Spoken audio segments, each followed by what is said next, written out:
Hello, ladies and gentlemen. This is Edward Joseph, and let's talk live. A tsunami warning was issued after a major earthquake struck the California coast. All right, let's talk. Well, today, peoples, has been such an interesting day. I am here, I am live, and I am going to talk about some things, peoples. Peoples, a tsunami warning was issued after a major earthquake struck the California coast. You guys come on in. You guys come on in. You guys come on in, for there's so much to talk about, peoples. You guys come on in. People, there has been a major earthquake that has struck California. And now we are in for a tsunami. First time that in my life that I've ever even heard or even known about this, that it could ever happen in California. First time. And people's, I mean, although it's on the although this is on the East Coast of California and I'm in the northern part of California, it still affects the Bay Area. And we are on the fault line of um we're on the fault line for the God, I forgot the fault line that we're on, but we're on the major fault line. And you remember the San Andreas fault. We're living on the San Andreas fault. You remember the movie Superman when Superman was going to try to save Lois Lane, and then the earthquake had hit, and then the whole coast, the cracked with, or not pretty much the coast, but well, it's part of the coast too, but the whole earth had split apart. This is major, peoples. This is a major concern, and I am not getting in no elevators. I'm not getting into no enclosed area. I'm not getting on no bridge. I'm not getting on anything. And so when the earthquake hits, because it's going to strike, it's going to strike down here too, because it's like a domino effect. And I'm praying to God that this doesn't have major consequences to where, it will enact the San Andreas fault to collapse in. I'm going to go ahead and I'm going to move on to the news report. This has been headline news all over the airwaves and things. I'm just now getting the notification, and then one of my colleagues and stuff that works with me on the lives had just sent me to notification as well. I've been here at home, getting prepared for the live for tonight for part 2 of what we have done on last night, Kanika Jenkins inconsistencies. But I had to come on right now because I had to come and do this report. This is major, peoples. I'm not directly impacted, but we will be impacted. We will be impacted at some point in time. And so now they're putting out the warning for everybody. They're putting out the warning for all of the schools, all of the businesses, everything. And so, peoples, if you can ever give a prayer up, this is the time now to pray for the state of California, because this will be one of the most devastating things that ever happened in the state of California.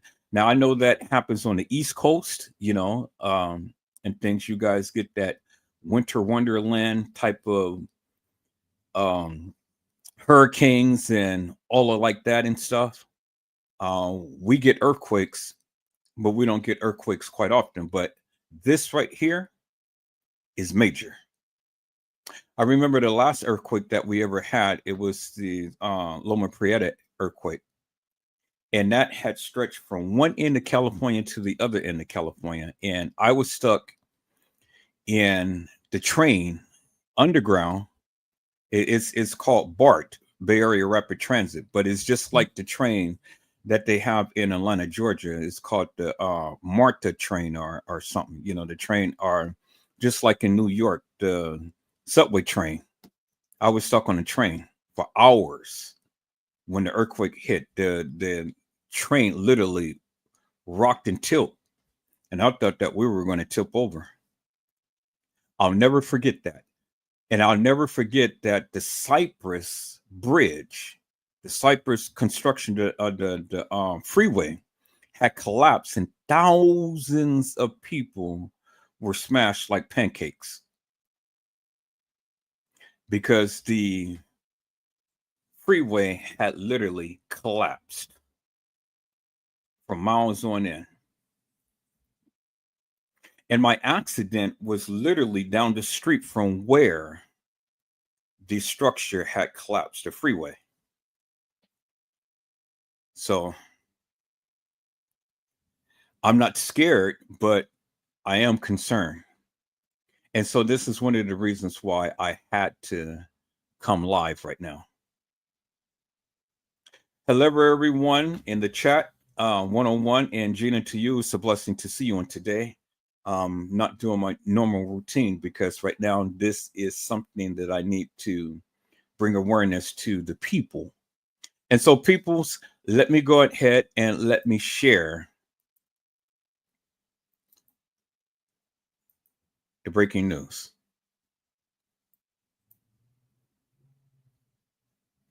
Oh my God, peoples, this is major because this, yes, it will impact me. Let's look at this.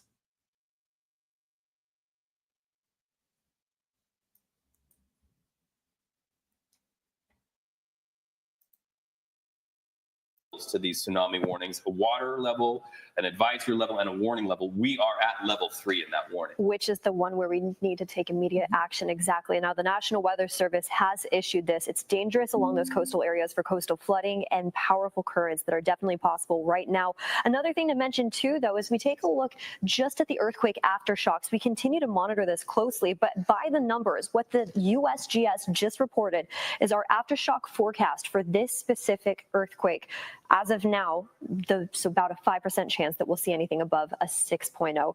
As we take a look at the lower percentages, about a magnitude 4.0, where there's still about an 87% chance that we could see one throughout the next week after this. And I think that's important to note, too, because we're monitoring in live time. There's community members all throughout that coastline, closer to Eureka, Trinidad, Humboldt County, all along that coast, still feeling the aftershocks. But there's a 99% chance issued by the USGS that we will still continue to see more magnitude 3.0 earthquakes as an aftershock after we've seen the strong magnitude earthquake just off the San Andreas fault line impact those community members. And we've been seeing the community members up there send in video and live video of what it looks like right now. It was a rolling earthquake for many community members up there. We saw the aftershock still impacting them. And now the big concern has to do with this tsunami warning that's still in effect right now along our coastline, impacting all the Bay Area here in San Francisco, Oakland, along those bay shorelines, all the way from Bodega Bay down into Half Moon Bay, too. Yeah, it's important to note, Jess, on that map that you see there in that square on your screen, that includes the San Francisco Bay, which includes several communities. All right, let's start with San Francisco. We spoke to a San Francisco fire personnel, fire captain, who said if you live along those areas along the coastline, I'm talking about, Ocean Beach, Outer Richmond, down by the marina, oh my God, you can see a bridge from where you are. Chances are you need to get to higher ground. Then you go across the bridge. You're talking about Sausalito, Tiburon, the people who live in the houseboats there, and then you go all the way to Berkeley. Folks in Berkeley are being told if you live along the waterfront to move to higher ground. I believe it was 7th Street that folks are being told to go beyond 7th Street, move away from the water. When in doubt, move away from the water if you're along those coastal communities. We're also being told schools in Pacifica and the communities along there, along the coastline, are being evacuated. So Bottom line is, if you live within a mile of the coastline from the beach, if you can walk to the beach, chances are it's time to move to higher ground. And we've seen on the freeways, and folks, a lot of people are just trying to get away and get out of whatever area they're in. And you're seeing a boat out there on the water, and we are seeing all up and down the coastline boats being brought in. Of course, we know there are many boats for many reasons out on our waters here in the San Francisco Bay Area. They have all been told to get in and to just stay safe. Now, let's just really talk about some news you can use right here. This punctuates the importance of two words put together that we hear all the time here in the Bay Area, and that's go bags. Make sure that you grab your go bag. If you have 2 or 3 that keep you prepared for this, get it and get to higher ground. The most important thing that you can use right now is information. So that speaks to needing to have a battery in your bag that can keep your cell phone powered. We know that our friends up in Humboldt County, they are in the dark right now. Electricity is out. I hate to interrupt you, Reed, but hold on. My producer, Dave, just gave me this important note of information. Say that again, Dave.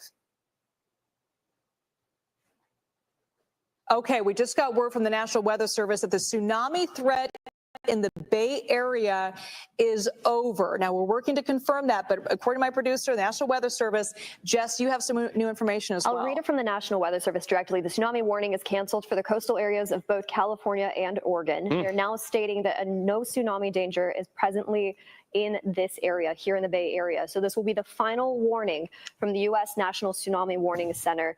That's the final message issued for all of our region, all throughout the Bay, all throughout our coastline in California. We just got this update from the National Weather Service. The tsunami warning is canceled for the coastal areas of California and Oregon. Reed? So that's not to say, though, that this is not still an important story, because we have seen communities mobilize all up and down the coastline. We've been showing you images of people on the roads evacuating, bottlenecks of traffic. So regardless of whether that has expired or not, and we're so glad that it has, thank goodness for that, there are still the impacts of that. And that is going to speak to the fact that we still need to be good neighbors. We still need to pass along information, and we still need to be patient out there on the roads, because the roads are going to be jammed for quite some time. The impacts are real. Okay, I want to get to Ryan Yamamoto. He's in our newsroom. And Ryan, you've got some new information.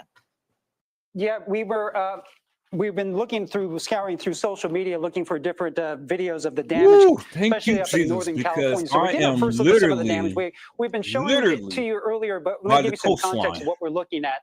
The first video, this is from the Victoria Inn in Ferndale. You can see that door has collapsed, the glass is shattered. And I was about to get out of here. Items I was and about to head drinks to the and hills. the liquor, that is all Get my fallen son down. and head to the hills. This is in Ferndale. This was built in 1886. It's called the Victorian Inn. It's about 20 miles south of Eureka. We also have some more damage out of the Ferndale area. This is one ex-user posting video from her home and around town. This, of course, is inside We are a definitely grocery living in the store. last days. So you can see a lot of things were coming down from the shelves. But Now, of course, I tell you one up in thing. Northern Yes, California, it's good in to that live part of by the state, water, and was it's near the beautiful epicenter. because I mean, we have they really beautiful felt this coastlines. But 7.0 earthquake. when you have Also, things this like is this, footage of damage from a shop. and they're giving the ShopSmart. warning from This is in one Redway end in of the Humboldt coast County. This was to the actually other end taken of the by coast, the fire well, chief then up there. You can see it's time to get all up and the get out of cans here. and all the goods have come down off the shelves. So you can only imagine what that earthquake must have felt like as that shaking was happening of a 7.0 earthquake. And here's some video inside a grocery store in the city of Davis. They felt the shaking all the way there. We felt the shaking as as close as City Hall, but some of the lights there are kind of swaying back and forth. So they definitely felt the shaking of that 7.0, even though they're about 350 miles from the earthquake's epicenter. And then this is a picture of the traffic from Half Moon Bay on Highway 92. We had that chopper shot earlier, but those are the people heading out of the peninsula to get the higher ground. Of course, that tsunami warning has now been taken away and is now been canceled. But as you mentioned, Reed, this is definitely having an impact on a lot of people out there.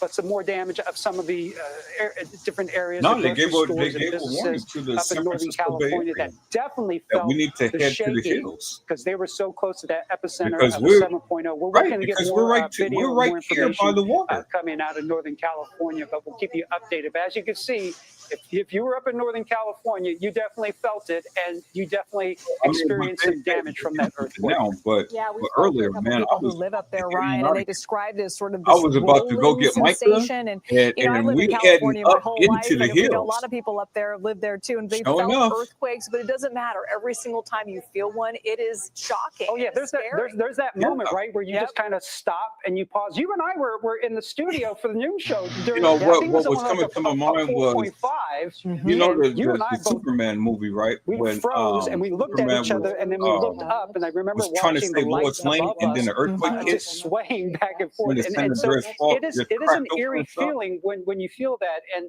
you know I Yeah, was now here. that's after Welcome the back, everyone. tsunami I'm Lana hit, Zach. We continue to follow this that is the breaking greater news chance of out that of ever happening. California. And Some we're good news, living though. right A on the San tsunami Andreas warning fault. has been canceled following that 7.0 Ooh, magnitude thank you, earthquake off of Jesus. the state's northern coast. That earthquake struck 235 miles northwest of San Francisco. That was about 60 miles from Ferndale. Large waves are still being reported in the area, and officials have ordered evacuations in some areas. They're urging people, of course, to get to higher land and to avoid the coastline, even though that tsunami warning has at this point now been canceled. CBS News correspondent Carter Evans joins us from Los Angeles. Oh my Carter, God! Boy, this they canceled. even Thank for you, Jesus. California, Boy, I a was sitting here live and 7.0 stuff, and I magnitude happened to earthquake. live, and I That's a was big one. And telling when the we're talking people, just 60 you know, miles off of if you can get a California's prayer coast, through, pray right that's now. pretty close. Talk to us, Pray give us right some now, context for because understanding. we are literally conditions were right. not When I that heard about a far from 7.0 where magnitude, the earthquake got less hit. than 60 miles off the coast, I immediately thought tsunami.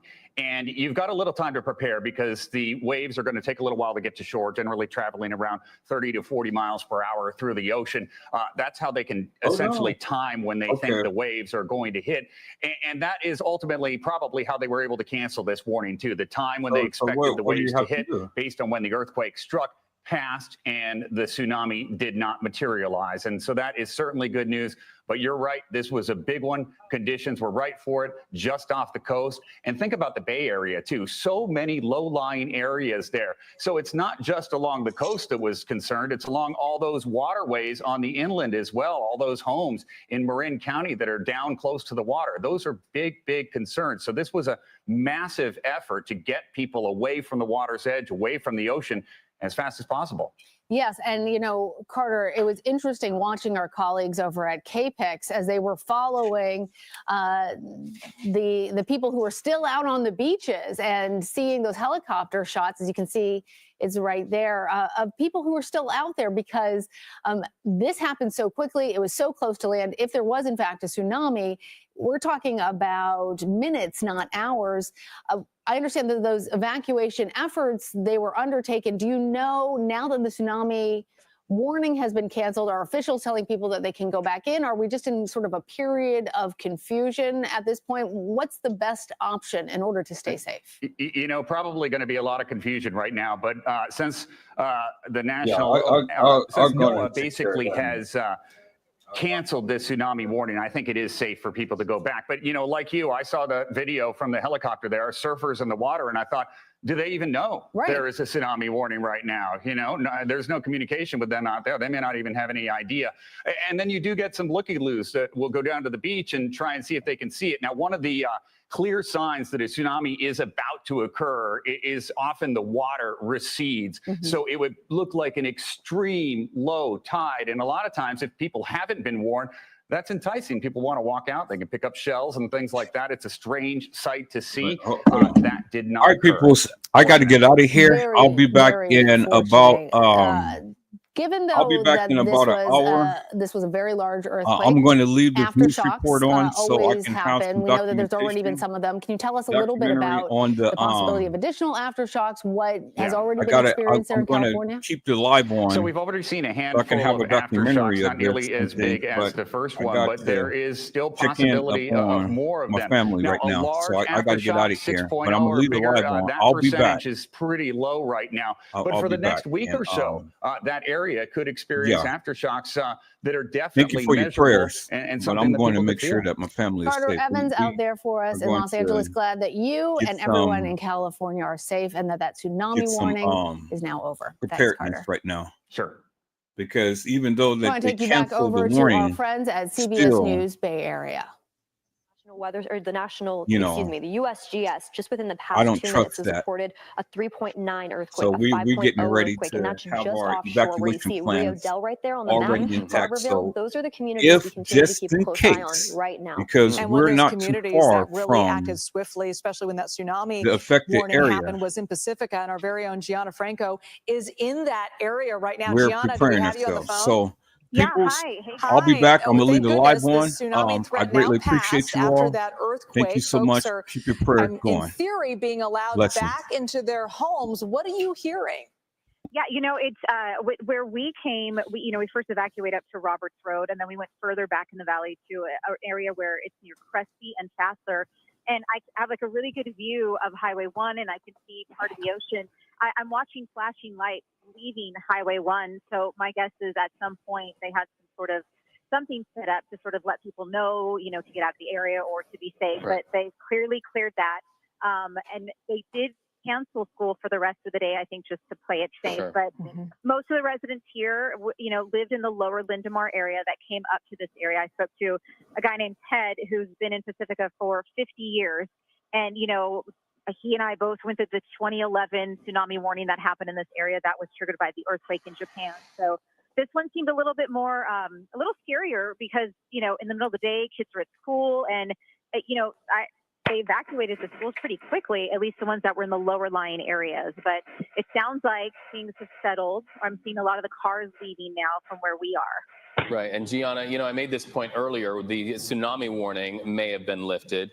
So now the focus is on aftershocks, and we're watching the people closer to where the epicenter of this was.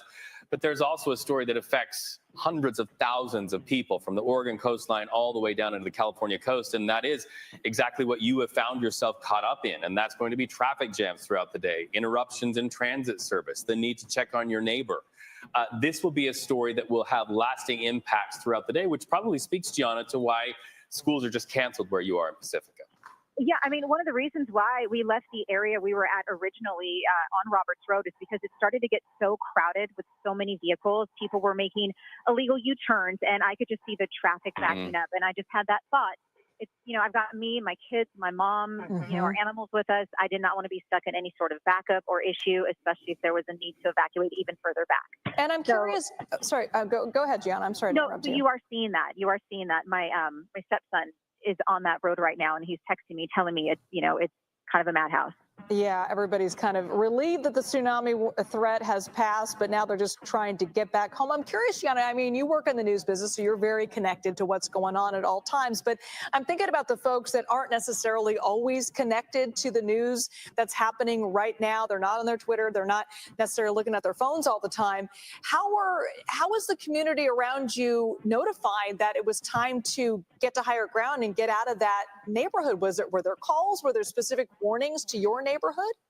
Well, for us personally, we got the alerts on our cell phones. And then, when I walked outside with my family, I could, chatting with neighbors. They also got alerts. My elderly neighbor next door, she does, she does have a cell phone, but obviously I went and checked on her first to make sure she was being evacuated. I think for the most part, people got the cell phone alerts and we got them pretty quickly. I did not hear the sirens.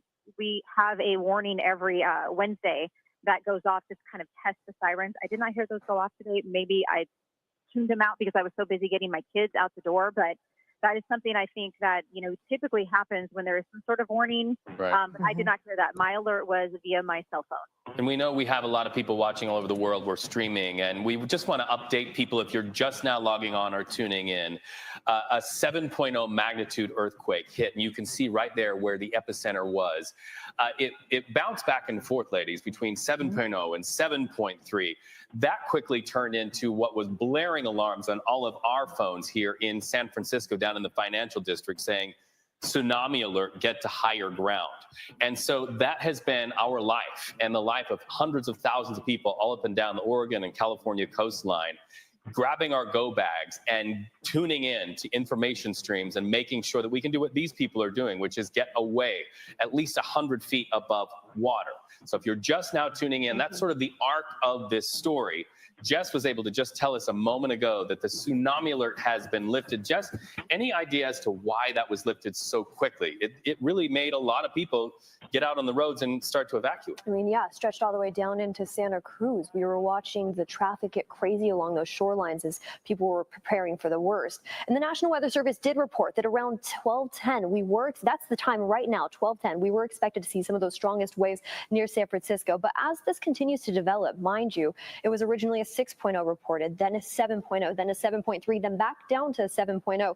This is changing, and first responders are continuing to keep a close eye on that. The USGS continuing to monitor and update, and the National Weather Service is trying their hardest to keep you updated as soon as possible. I also want to mention, too, I was planning on flying with the National Guard today. All those aircraft are now put on standby. I just got this from my commander. All those aircraft for the National Guard here in Northern California are on standby just in case they need to do any response today up in Humboldt County. So not only is it government officials, of course, we're also continuing to keep a close eye on military officials, and just along our Northern California first responders, those are those community members that are ready to go in case there's anything else. But you see that map right there, all those aftershocks. Yeah. Over 10 have been reported so far. One of the strongest ones happened just about 10 minutes ago, a 5.0 just off the shoreline.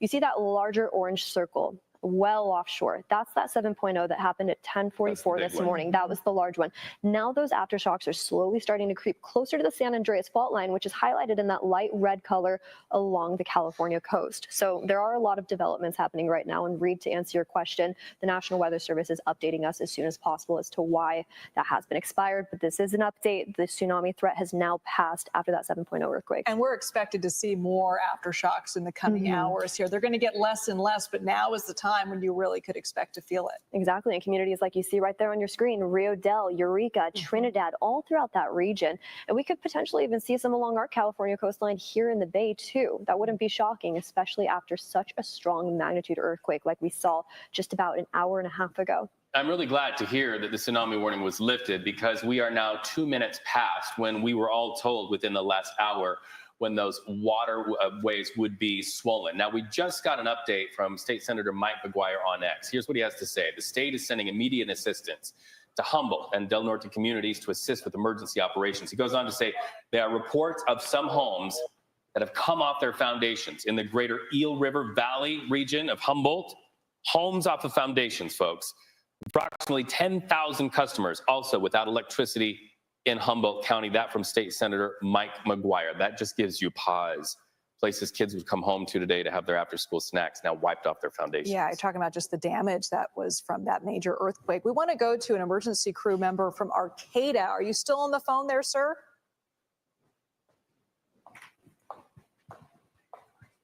Chris Emmons, can you hear us? Chris Emmons from Arcata. So as you can imagine, in these situations, kind of hard to get communications in and out. We'll continue to work on that. Just want to keep on this graphic here because Jess was talking about something that I think is interesting to look at and causes us all to sort of sit up and pay attention. You see that red dot on the far left out in the water? That is where the very large earthquake hit. Now you're starting to see the aftershocks start to move inland. Jess, you say that's closer to the San Andreas Fault. How do you read that? What you're seeing right now on your screen, that light red color along the California coast near Humboldt County, all along that shoreline that reaches closer to us, that's the San Andreas fault line. And you see right there, it kind of skirts a little bit to the left, just offshore of areas like Ferndale and all throughout that region, actually. That's where this epicenter was. A 7.0 magnitude earthquake struck at just 10:44 this morning. And now you see all those smaller dots. One of the strongest aftershocks just got downgraded. And this is in live time, now down to 3.9. We're continuing to keep a close eye on Ferndale, Petrolia, all throughout this region. These are smaller communities that are still feeling the aftershocks right now, and they will continue to feel those too as we head into the evening hours tonight. I really find it fascinating that right after these strong earthquakes happen, the first thing that the USGS reports is the aftershock forecast. And we're seeing that in live time right now, up to around 10 currently. We're still expected to see about a 99% chance of more magnitude 3.0 earthquakes to occur along that San Andreas coastline that you see just right there. Reed? And I want to toss it to Chris Emmons, who is with the Arcata Police Department. Mr. Emmons, can you hear us? I can hear you. It's actually with the Arcata Fire Protection District. Apologies, you're with the fire department. What can you tell us about what's happening in your community right now? What are you telling the folks who live there? So what we've experienced 7.0. Actually, I've heard reports that it was 7.3 at one point. And as far as our area served, we serve 64 square miles from Arcata, which is home of Cal Poly Humboldt, all the way up to it's an area just south of Trinidad on the coast. And what we experienced was the earthquake. It was strong rolling effects up in our area. Then immediately a tsunami warning came out, and I believe it just got lifted in our area. Yeah. Go ahead. And what are you telling folks now that it has been lifted? Are you saying, folks, it's okay to go back to your homes right now? If I heard you correct, is it safe to go back to their homes? At this point, yes, I would say so, because it's been canceled. Okay. And what about the damage in your area? Did you see some major structural damage in Arcata? So we're currently out doing damage assessment in our response area, and we haven't seen any major structural damage, but our resources are out there currently trying to find out if there is any. They're looking for infrastructure, building damage, anything there might be, but at this point we haven't found anything that's significant in our area. What I do understand where the earthquake was centered offshore, which is the southern part of the county, and I have heard that there's some more significant damage down that way. Right, we're hearing some homes off of their foundations in Humboldt County. Tell us about this. You know, in these situations, the phrase that we are aware of in the media when we work closely with first responders really rises to where everybody hears, and that is interagency cooperation and communication. What are you hearing by way of agencies that are near your agency, and what kind of assist can we look forward to for the areas that are more damaged, like where homes are off of their foundations? Sure. So we work closely with our agencies. Most of our agencies in this area are very rural, so we depend on each other quite a bit. Right. We've already contacted our neighboring agencies, and through our County Office of Emergency Services, advised them that we have mutual aid resources to assist them if needed. We've also coordinated with our direct neighboring agencies, and it sounds like they're doing okay at the time, but if they need resources, we will absolutely send our resources to them. Some of our inland agencies that are part of our county, we've already been contacted and advised that they're available to come to the coast and help if necessary. Fortunately, right now, at least in our area, we're doing pretty good. We don't have any major damage. Like I said, we're going to work our way out to the coastal areas now that the tsunami warning has been lifted, and we're just making ourselves available for the southern part of the county, which would be from, say, the Eel River Valley, which is about the middle of the county south. So we're absolutely staffing up and available for them to assist as needed. And Chief Emmons, what advice do you have for folks returning to their homes? We've seen in previous earthquakes before, you may not see the damage right away from your home, but it is there. What advice do you have for people who are returning to their homes that may have some damage, but want to take things slowly in terms of water, in terms of power, in terms of gas? Any advice you have for people who live there? So if folks, when they return to their homes, I mean, obviously the immediate hazards are going to be gas leaks or down power lines, things like that. If they come across down power lines or gas leaks, we want to make sure they're shutting the gas off. If they smell it, shut it off. Okay. If it's down power lines, don't approach them. Call 911 so that we can go out and, make a determination if it's, an unsafe, if it's a hazard to anyone, or if it actually may be a cable line or a phone line. If their houses are damaged and off their foundations, obviously we would want them to stay out of that because of the structural instability and things like that. So we were just getting ready to issue additional messages. I mean, following large earthquakes like this, we often experience dozens, if not, several dozen aftershocks that are pretty significant, and things that are structures that are already unstable could be jostled and removed from foundations that much more if we get other aftershocks. And to jump in, I've been watching these red dots that our viewers are starting to see, and I'm now seeing a red dot inland up above Reading.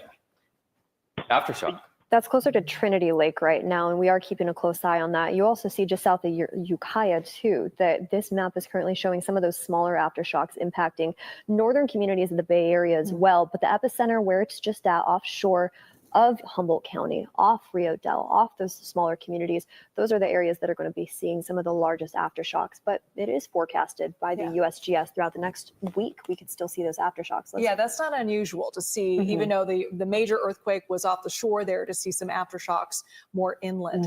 I want to send it over to Ryan Yamamoto. Ryan, you've got to look at some of that, what it looked like when that first initial jolt happened, right? Yeah, you were talking about all the damage that's happening up in Northern California. We do have some video of what that actually looked like. The first piece of video I do want to show you, this is of course off social media. This is at the Victorian Inn in Ferndale. This is a historic inn built in 1886, and you can see all that liquor and those bottles coming off the shelves, causing a lot of damage there. Also, the front door, it was strong enough to knock off the front door of that historic inn. Here's some more damage from Ferndale also. This is one from our ex-users posted video from her home, also around town. This is the local grocery store. As you can imagine, that 7-point earthquake just really shaking people there. And I think one viewer that you spoke to described it as kind of a rolling feeling. So a lot of things shaking off the shelves. And Reed, you had talked about some of the damage we cannot see right now, but that's some of the foundations of the homes coming loose. This is also footage from another shop mart in Redway. This is also taken in Humboldt County from the fire chief up there. All the goods and the canned goods falling off the shelves. That's going to be a big cleanup there. And then this is kind of what we experienced. This is from Davis, the city of Davis, inside the grocery store. And you have that moment where you're just kind of standing around minding your own business, and all of a sudden you kind of just feel something, and you have to kind of check yourself. Did I actually feel an earthquake? Was that actually something happening? And usually the first thing I do is I always look up to see if things are swaying. And sure enough, you can see some of the lights are swaying right there. And then we had talked about all the evacuation orders happening all across up and down the coast. So that's causing a bit of a traffic jam. This is the picture from that traffic jam from Half Moon Bay along Highway 92. Heading out to the peninsula, that people were trying to get to higher ground. Well, I'm sure there's now people now trying to get their way back into town now that the earthquake tsunami warning has been lifted. But we're seeing damage all over the area. Like I said, not extensive damage because this happened in a remote area, but the damage is still real. Homes coming off foundations, store shelves collapsing, liquor bottles falling down, and Reed, you were talking about all those little dots there. I mean, as those plates begin to settle after that 7.0 magnitude earthquake, I think we've counted 13, 14, maybe 15 aftershocks have happened. That's a lot of shaking happening. So, and you know, as you kind of in that area, and you're like, after the initial earthquake, you're like, okay, the main one is done, and then you start feeling that aftershock, and that next aftershock, and you're like, okay, is this another one? And so you have to check yourself as you're up there. Are we going to be okay? You know, is my neighbor going to be okay? No question that those communities up there are going to be on edge because you're going to be seeing these aftershocks. And we've seen them, they're being strong. I mean, 5.0. Oh, yeah, aftershocks, those are frightening because you just don't know, is this another one? Or are we in for another ride? And you once again, when you feel that, you pause and you stop and you freeze and you have to look around like, am I feeling what I think I'm feeling? But as you can see right here, some people now returning to the beach area. But it's a good thing, at least the tsunami warning has been lifted. Right. That is a breath of relief here in the San Francisco Bay Area. Ryan Yamamoto watching the conversation on social media. Let's go up to Humboldt Bay, where Fire Department official Talia Flores is on the phone. Talia, we are seeing that post by a state senator about the damage to homes, some off of their foundations. What are you aware of where the damage is concerned where you are? Hi. So currently what we're experiencing is we are assessing damages at this point. We haven't had any confirmed properties off of their foundation just yet. Our crews are out and available looking for those kinds of things. But at this moment, we have not fully assessed damages just yet. Nothing that we know of. What about down power lines, gas being shut off, any power outages that you know of? We did have initial power outages when the earthquake first occurred. It seems that most of the places that were experiencing those power outages and internet outages, those have come back on. We did have an initial evacuation of our waterfront area, which we call Old Town. And as of this time, most of the businesses in that area are still closed. Even though power has been restored and the tsunami warning has been lifted, those businesses do remain closed. Right, because we do expect more aftershocks yet to come. A couple of things that I want to ask you about. First of all, what should go in a go bag? Because we should all have them here where we live. And second of all, how important is it that all of us have that My Shake app? I had it. My phone just about jumped off the desk telling me to duck and cover down here in the San Francisco Bay Area. So talk to us about go bags and the importance of having that My Shake app. Absolutely. So go bags are very important, and it's important to tailor them to yourself and your family specifically. So if your family requires certain needs, potentially medication or something of that nature, those things need to be in go bags. You need to have enough food and water to get you through 3 days for every member of your family who's going to be evacuated with you. Go bags should also include necessities for your furry friends, your pets. Those are our family as well, and we need to be ready and take them with us. So they need to have their own go bag. So that needs to be things like their pet food, their medication if they need it. Other things that we should put into our go bags, there should always be a first aid kit, changes of clothes, socks, extra snacks, things to keep kids occupied. It could be things like a deck of cards. It could be something as simple as a little handheld game system. These are things that are not only comfort, but it's something that can take their mind off of the situation at hand. And then the advanced alert that comes on the My Shake app. Absolutely. So with us in this area, we have a Eureka Alert All app, which you can download. Those things are so important. During the earthquake here, I think the entire room's phone just started yelling before any of us knew what was going on. So those things are very important, and it does give you that time to figure out what you need to do next. And Talia, people for the folks that live in that area, you know, we mentioned we're still feeling those aftershocks. You mentioned some businesses are probably not going to reopen today just as a precaution, but I know a lot of folks might be anxious to get back to their homes. Are you recommending that people go back to their homes right now? Since the tsunami warning has been lifted, according to the National Weather Service, it is safe to return to those areas. If it is in the business best interest to remain closed, obviously we are recommending them do that. And same with homeowners. If they feel like they kind of want to wait out for next couple aftershocks, it is totally up to them. It is considered safe now because, of course, we're going to have aftershocks. But as far as tsunamis go, it is okay to return to those areas. And I asked another fire official about this. I'm going to ask you again. You know, folks are coming back to their homes. There might be some damage. Do you have some tips for homeowners when you're returning back to your home? You knew that you felt the shaking.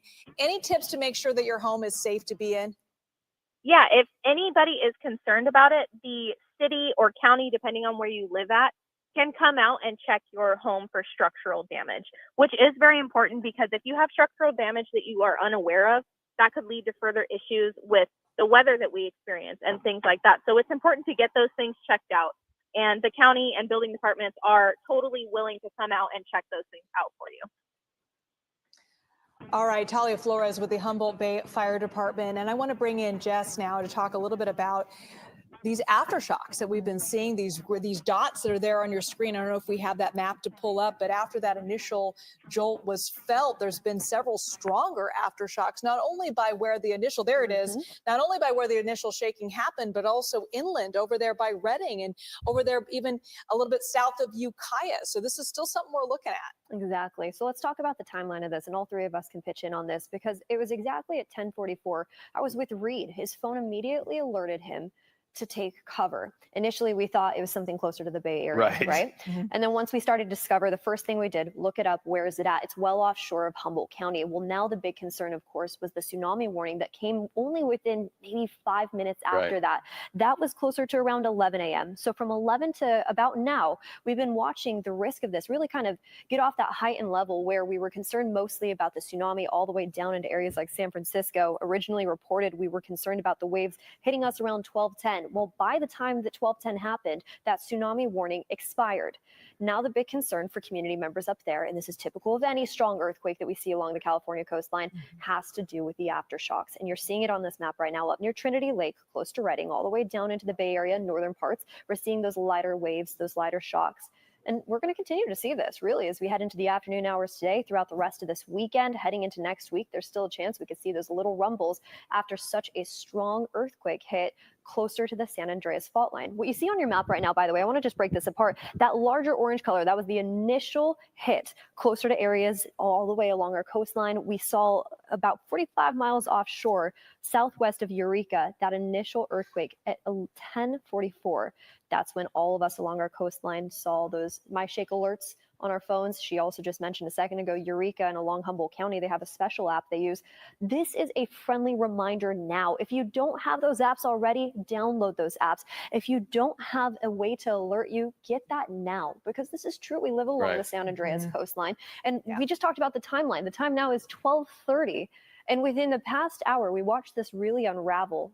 Heightened it a tsunami warning just about an hour ago. Now the biggest concerns have to do with those aftershocks that we'll continue to see into the afternoon today. Aftershocks and after effects as well.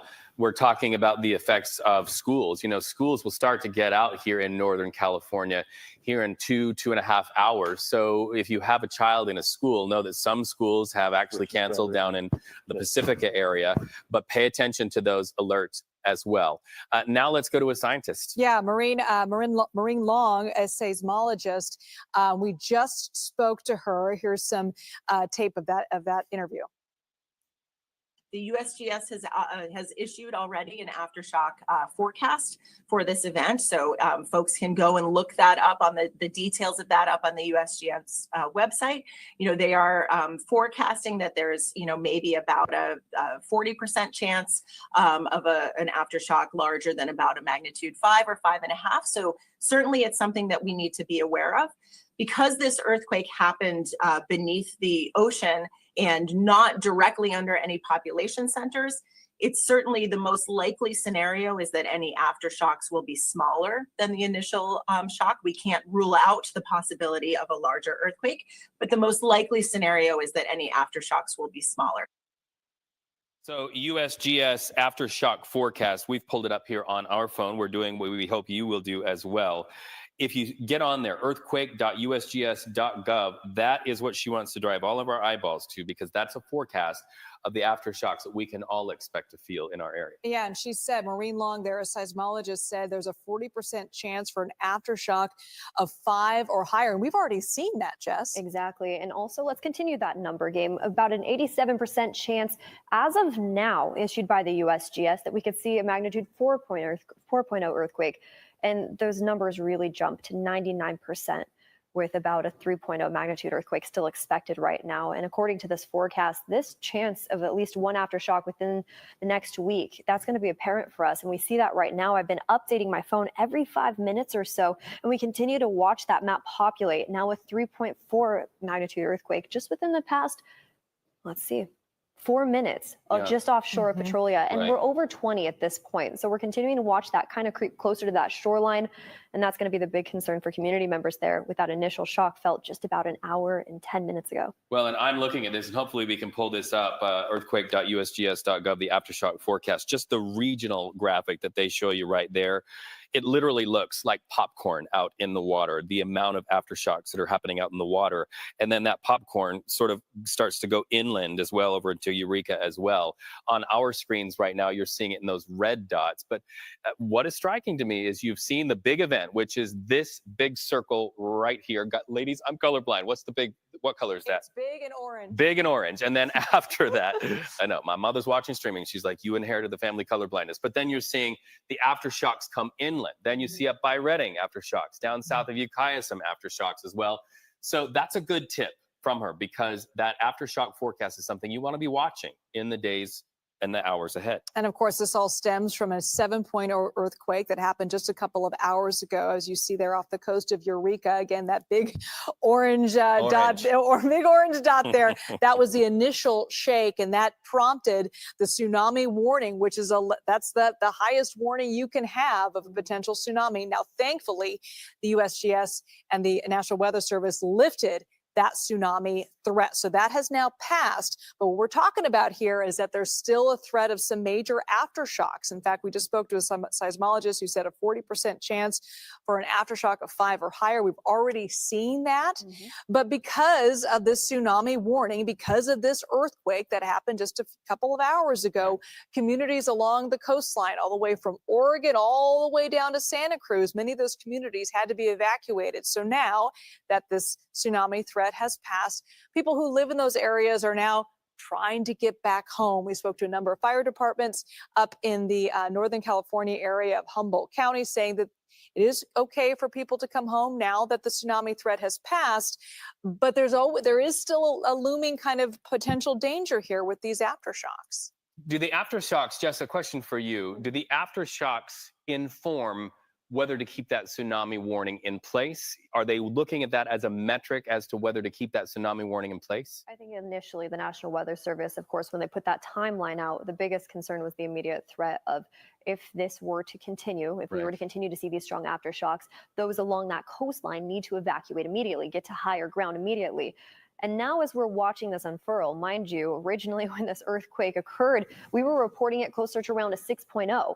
Then it went all the way up to 7.3, and now it's finalized at a 7.0 as of now. As we continue to watch this timeline unfurl, now we're about an hour and a half into this, and we're seeing about 20 aftershocks continue to occur just off that shoreline. Now, within the time that we've seen those 20 aftershocks, that tsunami warning expired. And that's important to note too. If the National Weather Service is going to push that button, telling all of us along the coast it is now expired, that is a safety net for us to say, okay, I'm going to give it time, but I do plan on heading back to my coastline home, or maybe my community that I was originally concerned about initial flooding or potential damage when it comes to that water flooding in. Now, as we head into the next couple hours, the biggest concern in my eyes right now, and you see that update, now you're starting to see those inland aftershocks. More dots. Let me see if I can update this real fast. The USGS has been updating us widespread throughout that region, and now a 3.1 magnitude earthquake just happened a little bit inland, and you see that on the map along those hills. These are the smaller communities that we're concerned about right now when it comes to the aftershock, and we're not done seeing them just yet. We just talked about the seismologist coming in and saying that there's still a very high chance that we could see a 3.0, a 4.0, and about a 34% chance that a 5.0 can still occur right now in live time. So we're assessing the damage. There's first responders up there continuing to monitor closely what those community members need, what the damage really is. But now it looks like the heightened risk is really starting to decrease, at least when it comes to the Bay Area, right? Now we're not concerned about a tsunami warning. Now our biggest concerns are our eyes just north of us all the way up into Humboldt County. Okay, Michelle Bushnell, who is a supervisor up in Humboldt County, Miss Bushnell, who's from Humboldt County, supervisor there. She's on the phone. Michelle, can you hear us okay? I can hear you guys. Thank you so much for being with us. What can you tell us about your community right now, and how are folks responding? Are folks being able to come back home? So right now we're still assessing damage. Thank God the tsunami warning has been downgraded. We have a lot of broken windows, water mains, broken chimneys. So we're still assessing damage. We have some houses that are off their foundation. They are not reporting any injuries at this time, but it definitely is still early. Still checking in with everybody. We would imagine that the public utilities companies are very much a part of the response. When I hear houses off of foundations, I think of severed gas lines. What's the risk, especially where gas lines are concerned, or maybe even down power lines? Because we also understand thousands of people are without electricity where you are. But talk to me about the danger of blasts from gas lines that have been ruptured, especially where those homes are off their foundations. Sure. So I was speaking with the fire chiefs in my community. I have about 5 communities within my district, and we are getting a lot of calls of gas smells and gas lines broken. The risk is too, when the power comes back on, it can spark, and that's very dangerous if there's a gas leak. We also have, I've been talking with Caltrans, and we have several bridges that they're assessing and getting engineers out to those bridges. Michelle, you cut out there just for a second there, but we're looking at video, just some of the damage in your community at grocery stores and bars and restaurants there. You were in there, you're really close to the epicenter of this thing. What was it like for you when you felt that earthquake? It was quite a shaker, and I instantly knew that we were going to have damages within our stores and busted windows. We have a lot of damage to the commercial community. A lot of things upside down, busted windows, busted door frames, things off the shelves. It's a pretty big mess. In that environment, Michelle, of course, our thoughts are for people, not only things and buildings, but people. Talk to me what you're hearing as a county supervisor up there in Humboldt County regarding any potential injuries, any of the nearby medical facilities, any of the nearby nursing homes that might be up there. What are you hearing about the impact to people? Any injuries? No injuries are reported. I have spoken with Providence. They are up and running and no structural damage to their facility. I have heard of no evacuations from any of the medical facilities or rest homes. People are scared, and now they're waiting for that, that aftershock to come.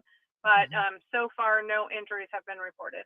And are you seeing a lot of traffic in the area where you are? Are folks trying to get back to their homes?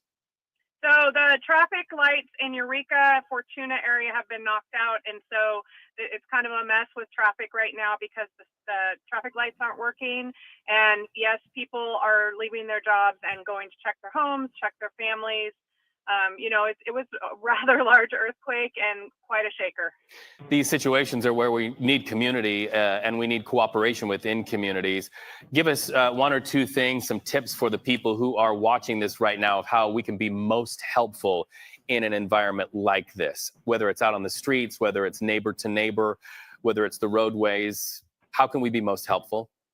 So for the community itself and at large, you need to check your water lines, check your gas lines, check on your neighbors, and just to try to stay calm. And I know that it's going to be a little nerve-wracking for people in the next 12 hours as they wait for those aftershocks to come. But really check on your neighbors. Make sure if you smell gas, go turn your gas meter off. If you hear water, go turn your water meter off. You can always call the fire department to come check to help you.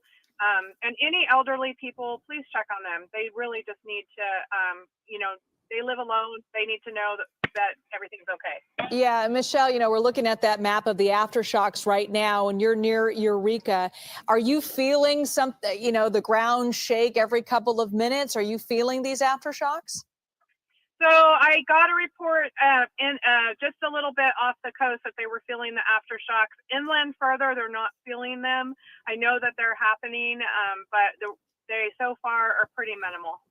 All right, we want to bid you farewell and best wishes there. Please know we're all pulling for all of you as you get into the training there that is going to prove that in Northern California, we know how to do what's best for our people. Right now, speaking to information and how it's powered, the USGS is having a briefing on Zoom. Let's go ahead and listen into that. And one in the chat. So I just want to ask you to ask a question, and then we'll come back to you for more questions if you have one. But next up is Hannah Hagman.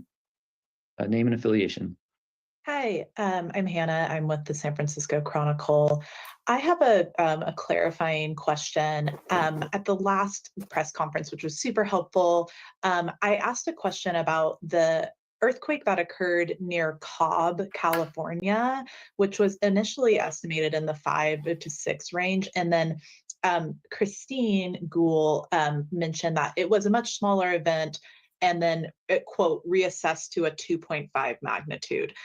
My colleague brought up that on the USGS site, I think that's still a higher number. So I just wanted to follow up. Is that accurate that it was reassessed at a 2.5 magnitude?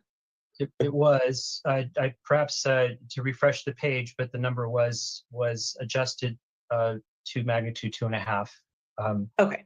Yes. Great. Okay. Could I ask one more question, Paul, or do you want to come back to me? A quick question. Okay. Just Stephen, I was really interested in the science aspect you're talking about on how this earthquake occurred. Can you just also clarify? So it sounds like we understand this to be there was right lateral motion on the fault, and there was more. Can you talk about the horizontal versus vertical and the difference in damage? I'm really interested in that. Sure, and I'll just say this is all a little bit preliminary. We do continue to do analyses on the data to make sure we know exactly how these faults move. But based on the history of how earthquakes in this area occur and our current understanding of the data, this is a fault that trends east to west offshore Northern California, just south of Eureka area. Petrolia is the nearest populated place, which is a little town just south of Eureka in the mountains. And there's two sort of different parts of the Pacific plate. So the oceanic crust underwater, and the plate to the north, the Gorda plate, is moving to the east underneath North America, and it's moving faster than the plate to the south. And so because of that, this difference in velocity is accommodated on this Mendocino fault. And in this case, it appears that the fault, the earthquake, was what we call right lateral. So the plate to the north moves farther to the right. If you're standing on the fault, that's what it would look like if you're down there on the floor of the ocean. And so, this is largely horizontal motion. And this is similar to the San Andreas fault, which is the most famous fault in California, has earthquakes, and those largely have horizontal motion. So they generate a lot of shaking, but it's not like one piece of land goes way up higher than the other. And there are other faults, for example, the Cascadia subduction zone to the north. That's the long fault that traces offshore the entire distance up into offshore Canada. And that one tends to have a lot of vertical motion because it's actually one plate diving under another. So in this case, two plates sliding back against one another and largely horizontal motion. And so that is less likely to lift up the water and create a tsunami than if the ground actually moved vertically quite a bit. Yeah, imagine taking a cup of water and a knife and sort of slicing through the cup of water, and then nothing really moves. The knife just sort of goes through, and that the water's moved really. Yep. Great, thank you for that analogy and that explanation. Next up is Monica Woods, affiliation, please. Hi there, Monica Woods, ABC 10 in Sacramento. Thanks again for doing this follow-up presser. I want to put into context and perspective, perhaps, that this was an offshore earthquake, 7.0. A lot of people reaching out to us that they were in the 1989 San Francisco one, which was smaller. So what are the similarities and the differences in an offshore earthquake or a landmass earthquake? So the things that really affect how much shaking people feel is how far they are from where the earthquake is generated and how deep that earthquake is in the crust. So in this case, the earthquake is not particularly deep. We're still working on a good estimate, but it's on the order of 10 to 20 kilometers deep, but it's fairly far offshore. So if the earthquake happens farther away, there's less shaking. And in the case of the 1989 earthquake, it occurred underneath the Santa Cruz Mountains in the Bay Area, and the shaking radiated under a lot of urban areas. And a lot of the damage was due to things like weak soils and liquefaction. And so this, because it's farther offshore, farther from populated places, we just don't anticipate the sort of humanitarian effects that we see from these earthquakes that occur under the land. Great, thank you, Steve. Next up, Tara or Tara. Hi there, it's Tara Duggan from the San Francisco Chronicle, another Chronicle person. I appreciate it. Just wanted to get a little more information about the tsunami warning and why it was, first announced and then changed. It sounds like you kind of addressed that a little bit with the science earlier, but could you go into that a little more in detail? I think it's important to emphasize that NOAA is the agency that handles the tsunami warning. So we're not really privy to that system. We see that as they are issued. But certainly an earthquake that's this energetic offshore underwater is something that is going to be a cause for concern for tsunamis. And it's possible that some of the initial estimates of motion made it look like there was a possibility of a tsunami. And once those were refined, the chances of a tsunami actually went down. And so that's a little bit speculative, but that's our current understanding of things. And that could be updated as we continue to look at these data. Okay, thank you. So you don't think it had perhaps anything to do with the type of earthquake it might have been, or which fault it was exactly coming from? Yeah, we try to agencies, and we, like I said, NOAA is a different agency than USGS. They try to react quickly and send out warnings based on the best available information at that time. And so the initial information to them obviously looked like there was a probability of a tsunami that was high enough to issue a warning, and that was refined later as more information came in. So this is how these systems work sometimes. Okay, thanks so much. Great, thank you. Cron TV, you're on.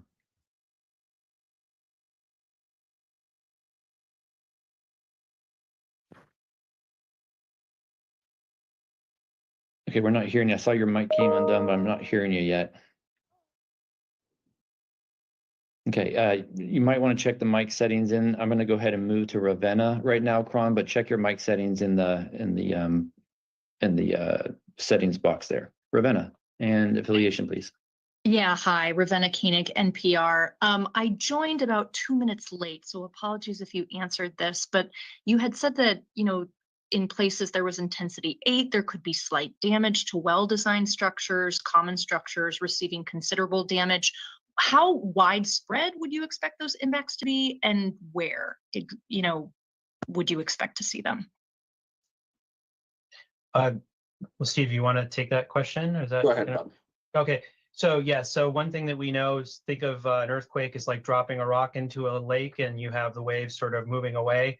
And typically we see the highest levels of shaking closest to the epicenter of that earthquake. Of course, the epicenter of this event was off the coast, like 40 miles off the coast of California. So we see by observation on the event page as well, the heaviest levels of shaking, the intensity 8, where you're getting damage to structures closest to basically the coastline. So you're talking Eureka, Arcata, sort of those cities that are sitting, Humboldt Bay region, where people are right along the coast. And of course, the intensities decrease the farther you get away from that event. And there are some exceptions to that. And Steve was mentioning this earlier. In the 1989 Loma Prieta earthquake, even though it occurred in the Santa Cruz Mountains, we still saw some really intense shaking in places like West Oakland, especially the freeway, the cypress structure that collapsed, and also in the Marina District. There are sort of site conditions, loose soils, that actually make seismic waves slow down and get bigger when they hit those softer soils.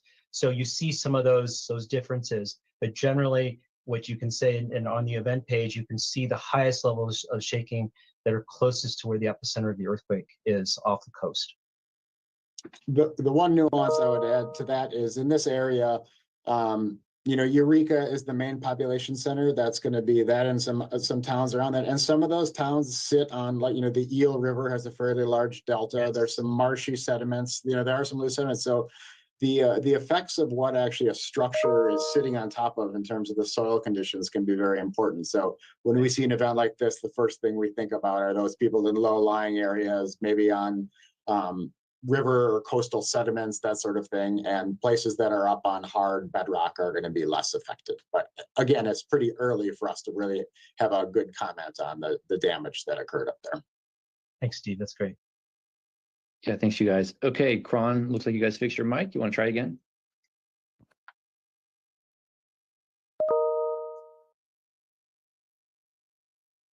We're not hearing you. Sometimes if you're wearing a headset, take it on, or maybe put the headset on if you're using that. Okay, we're still just not hearing you yet. I'm going to go ahead and Ravenna, I'm going to assume that your hand is a legacy. So let's go ahead and move to Amy Isaacs, but Ravenna, take your hand down if, or leave it up if you are indeed still up. Okay, Amy.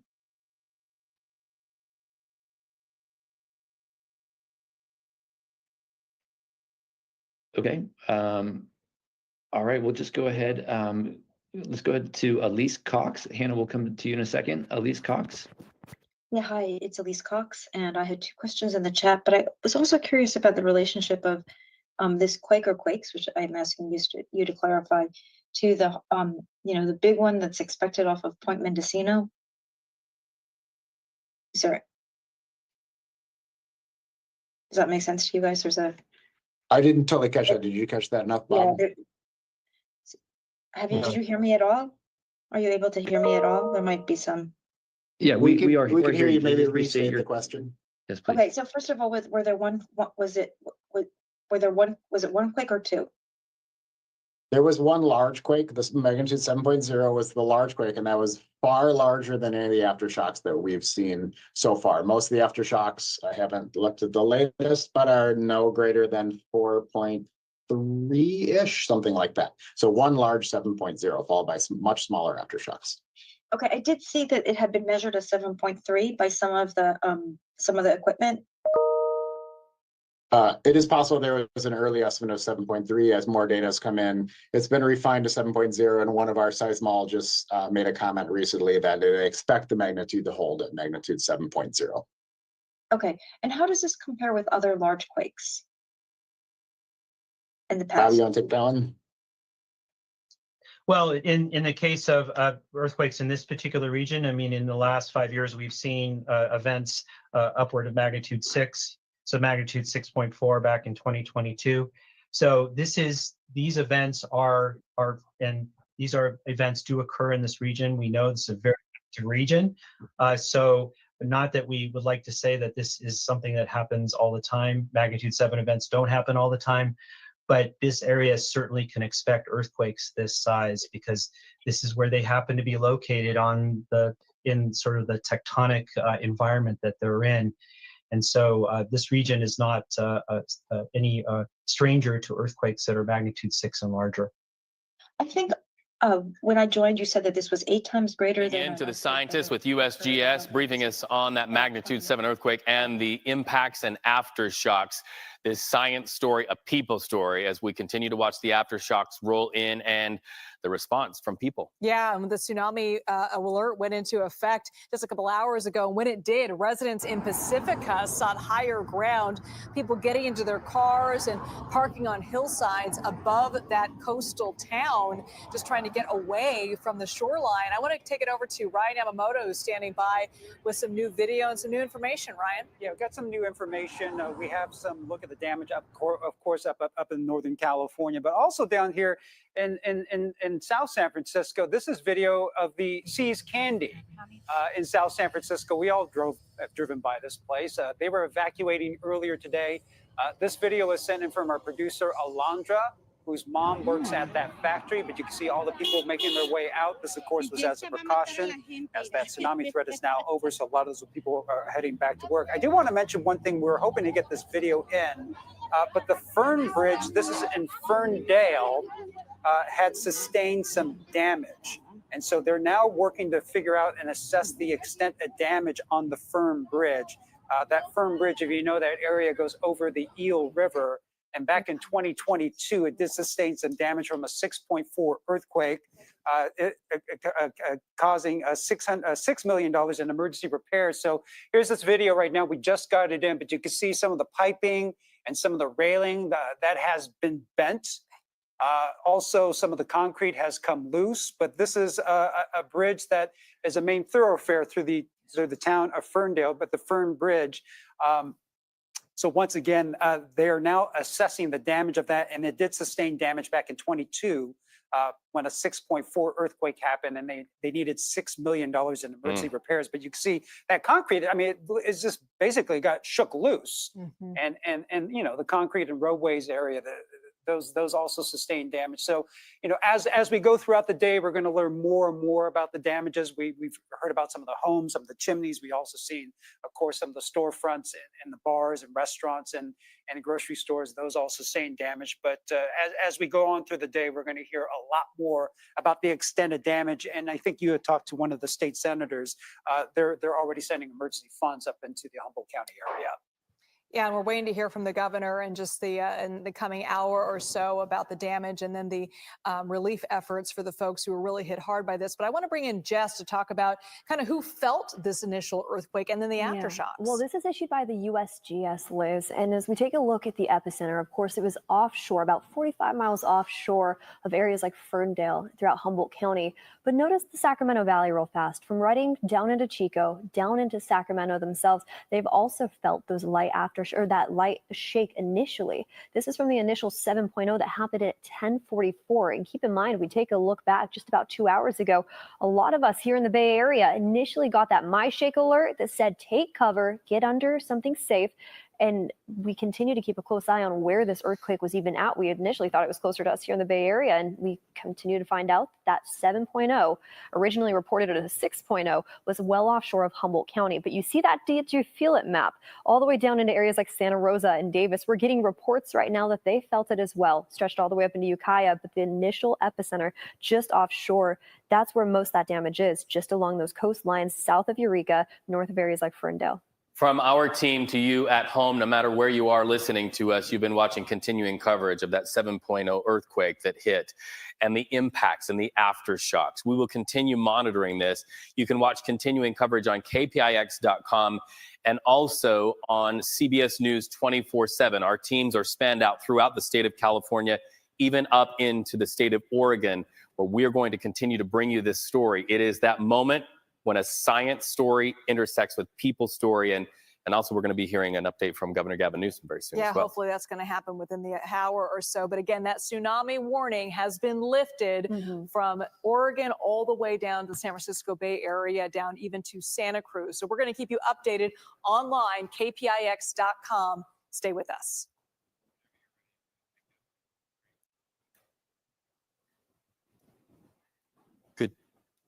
Good job, everybody.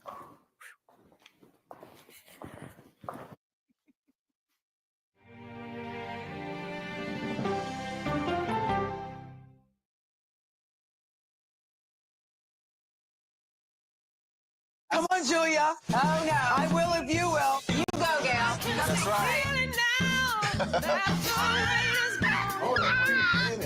Let me see if you can find me. I want to make sure that my voice is heard, but also that I lift up other voices. You can't write a better script. Yeah, boy. It's gonna be a ride.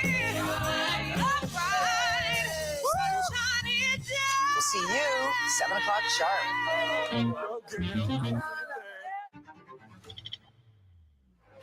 How fast do you think you were going? 195 miles an hour. This is incredible. How close did you actually come to being killed? That close. Is this brain surgery without a knife? It is. What risk do these children pose to Russia? I'm not sure the world is prepared for this change. Definitely not. Who's the best coach in college football today? Let me see a mirror. It's time for the CBS News original, 60 Minutes, Sundays on CBS and streaming on Paramount+. Go to the ends of the earth Right now. We got something crazy. and reach for the stars. Here we are. Time. Yes, it's my comeback. Hey, this is pretty fun. But wait, there's more. Experience thought-provoking, Welcome to the idea of being a human being. innovative,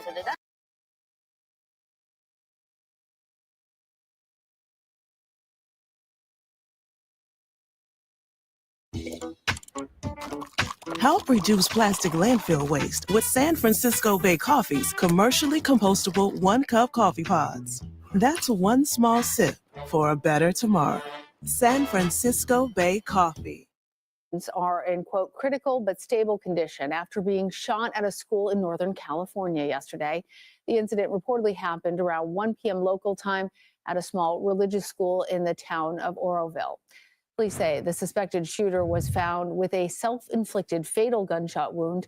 They say the gunman may have targeted the school because of its religious affiliation, but it isn't believed to have a prior connection to the victims or the school. The FBI is helping in the investigation. Well, we're going to take a short break. Stay with us. You're watching CBS News 24/7.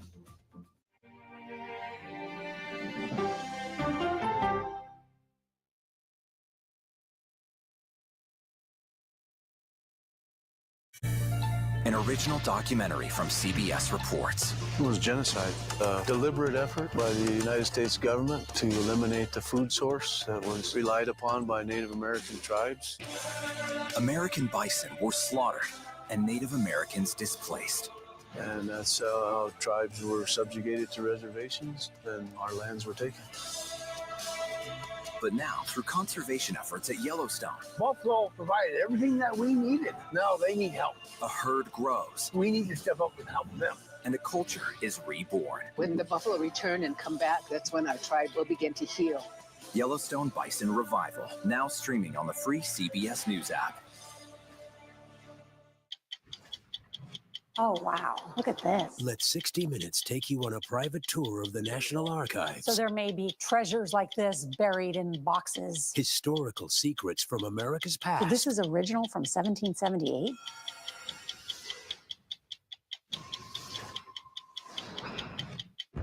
This case. It's like a screenplay, something straight out of Hollywood. But it's not fiction. It's 48 hours. Human remains found this week. 4 families shattered. There's no physical evidence. The mystery would haunt investigators for years. There's some questions that have to be asked and need to be answered. Like a John Grisham novel. A gripping true crime original. 48 hours. Now streaming on the free CBS News app. When you wake up in the morning, we want to be your go-to team. On our places, bright shiny faces. Nate has one of the quickest minds I've ever seen. Put me in the game, coach. Tony has a way of making people feel comfortable. The best interviews feel like it's just a conversation with a neighbor. Hey. Gail has this unbelievable knack to ask a question that is the question that you're asking at home. I've been told I could talk to a tree, and that's pretty much true. I don't go to work in the morning. I go for coffee with my 2 good friends, and we talk about the world. Your morning routine just got better. CBS Mornings, weekdays at 7. I'll see you in the morning.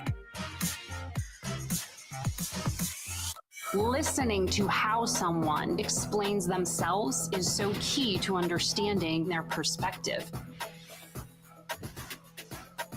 The grief of losing a child is immense. You can't breathe. After decades of the war on drugs, things have only gotten worse. Every shipment of fentanyl is a ticking time bomb. 50 times more powerful than heroin. CBS Reports goes deep into Mexico. What is your role in the Sinaloa cartel? To find out why the cartels keep getting stronger and wealthier. This is a war, but we're not fighting it. Our citizens are dying.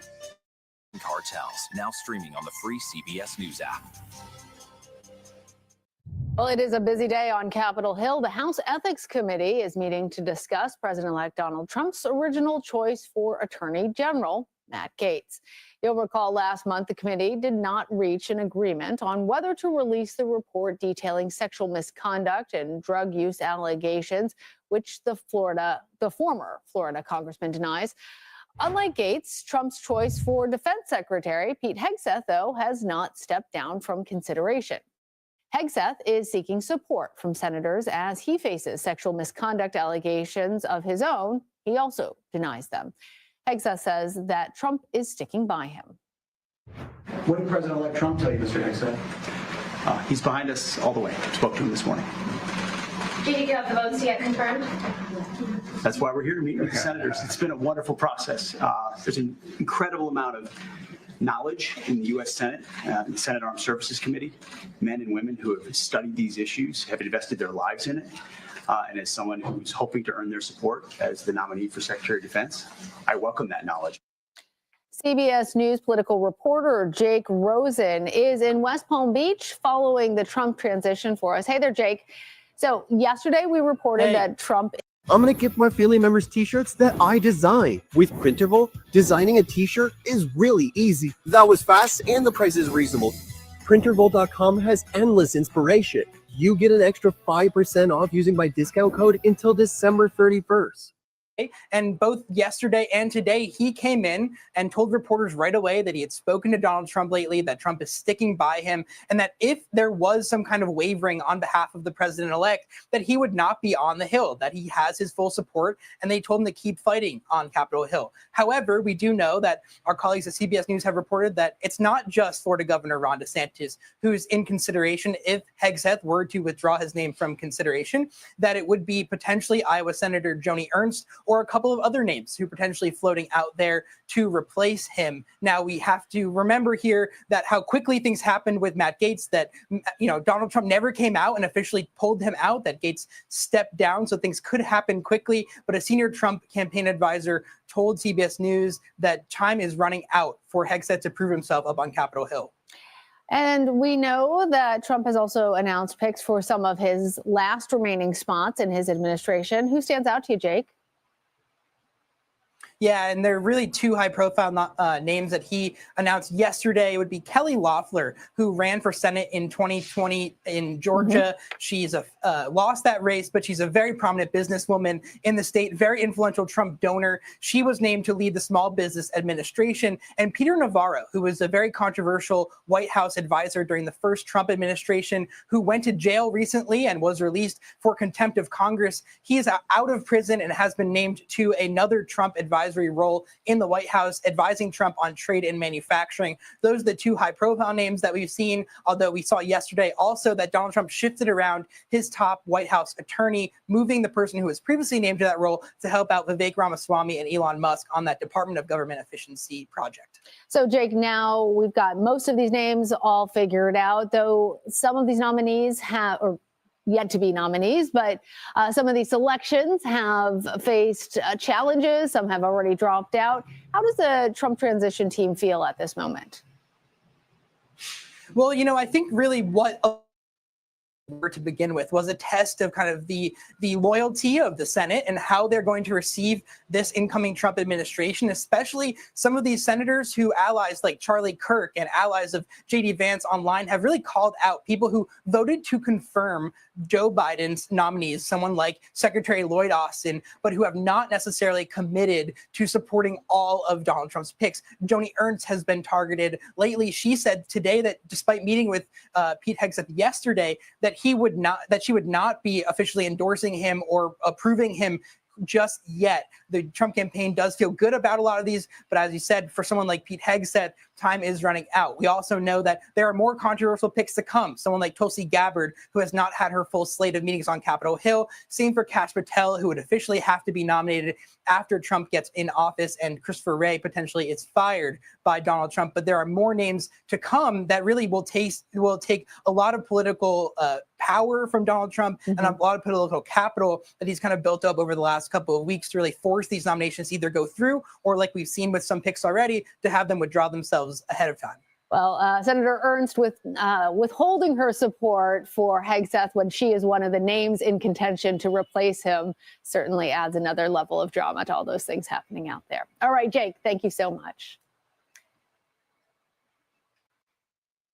Let's head over now to Capitol Hill with CBS News political reporter Torian Small. So, Torian, first of all, let's continue on this Hegseth thread. What are you hearing out there on the Hill? Yeah, Hegseth is currently still meeting with senators. This has been an uphill climb for him because of how controversial this pick has just become. We've seen a lot of support behind some staunch Trump supporters and loyalists like Senator Rick Scott of Florida saying he's going to do everything in his power to make sure he is confirmed. We also got a statement from Senator-elect Jim Banks of Indiana also saying that he believes that Hegseth is well equipped to handle this job. But we've also seen quite a few on the fence Republicans like Senator Joni Ernst of Iowa, who has been non-committal so far on whether or not she'll support him just because of these allegations have been quite troublesome for some Republican lawmakers. Just moments ago, though, our colleague Scott McFarlane caught Hegseth in the hallway as he was headed to another meeting and asked him about the allegations of alcohol abuse. Hegseth answered that he is a changed man from years ago, literally looking to distance himself from those claims that have really drawn a people.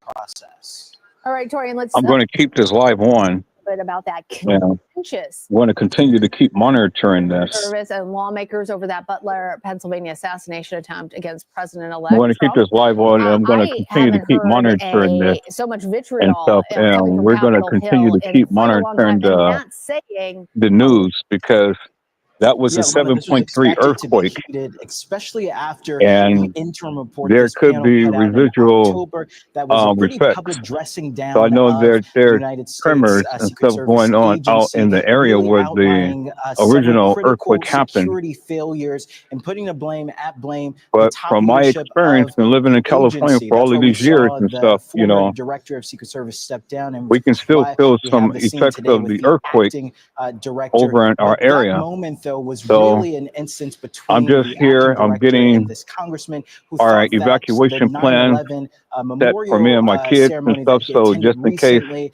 was more of a anything just photo happens op to and change another between instance now of a and, security failure. you Take a know, listen to a bit of that tomorrow exchange. or probably the next day, I then, actually you responded know, to we've Ground already Zero. prepared I was there and going stuff through the ashes of the for World our Trade Center. evacuation. I was there at Fresh So I Kills. greatly appreciate each and every one of you who prayed, who have sent up good thoughts and things of that nature. Thank you so much.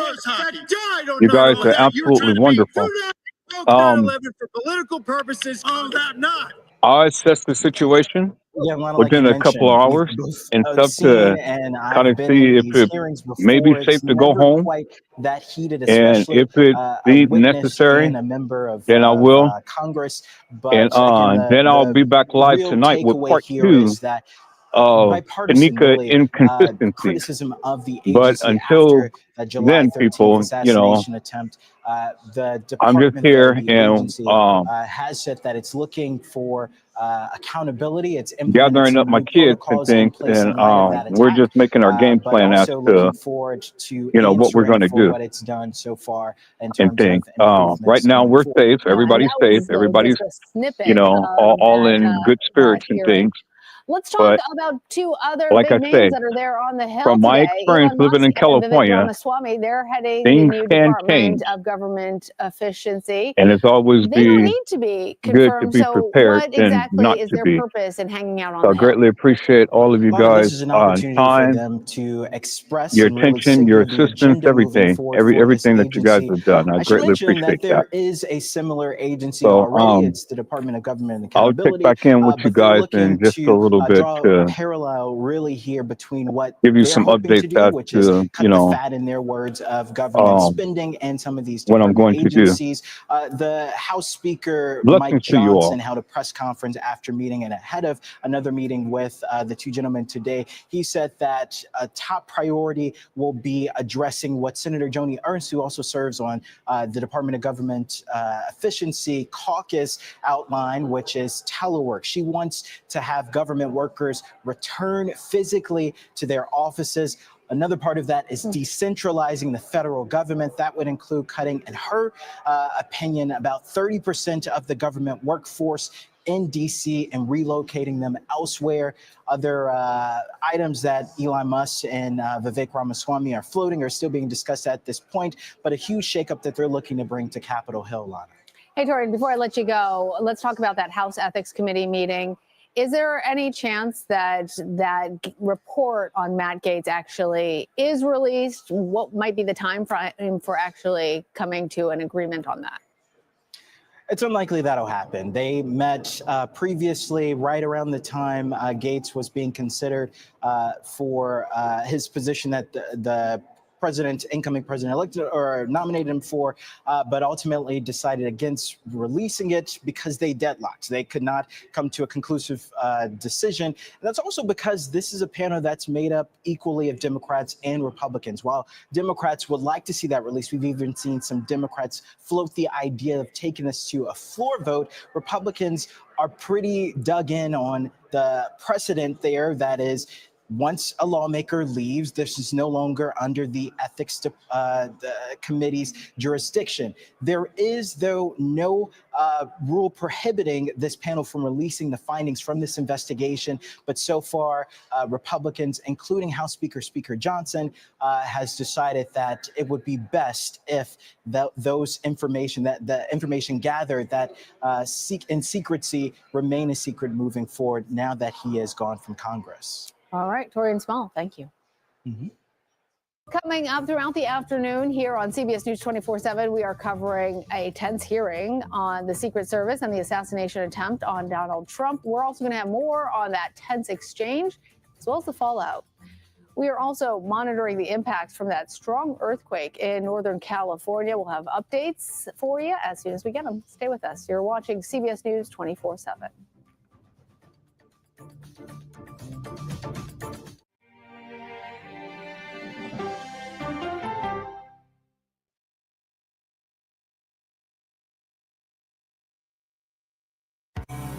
An original documentary from CBS Reports. That Desire Farm is a wonderful place to raise children, and it still is. Promises broken. Black Americans have been the target of racism and discrimination pretty much from the time they acquired ownership in the land. Costing black farmers hundreds of billions in generational wealth. They did everything to make sure we were run off that land. But communities are uniting to continue the fight. Collective ownership is powerful. To keep their land and their dreams alive. To watch my children play on land that we own means everything. So land is power. Most definitely. 40 Acres and a Mule, now streaming on the free CBS News app. Go to the ends of the earth. Reach for the stars. Yeah, I just took off. That kind of thing. Oh, that's pretty good. Because there's always something new under the sun on CBS Sunday morning. I can see clearly now. Clearly, CBS Mornings. Weekdays on CBS. Yeah! Tony, coming? No, I'm going to stick around for an hour. CBS Mornings Plus with Adriana Diaz and Tony DeCopel right after CBS Mornings. It's just like mornings. Plus fun. Oh, yeah, it's gonna be a bright, sunshiny day. These 7 miles of tunnels were the secret storage site for fuel for the Navy's Pacific Fleet in planes. So this is one of the tanks. Oh my gosh. What happened 20 stories below ground is a story for 60 Minutes. This thing that was a lifeline for the fleet is a threat. That's right.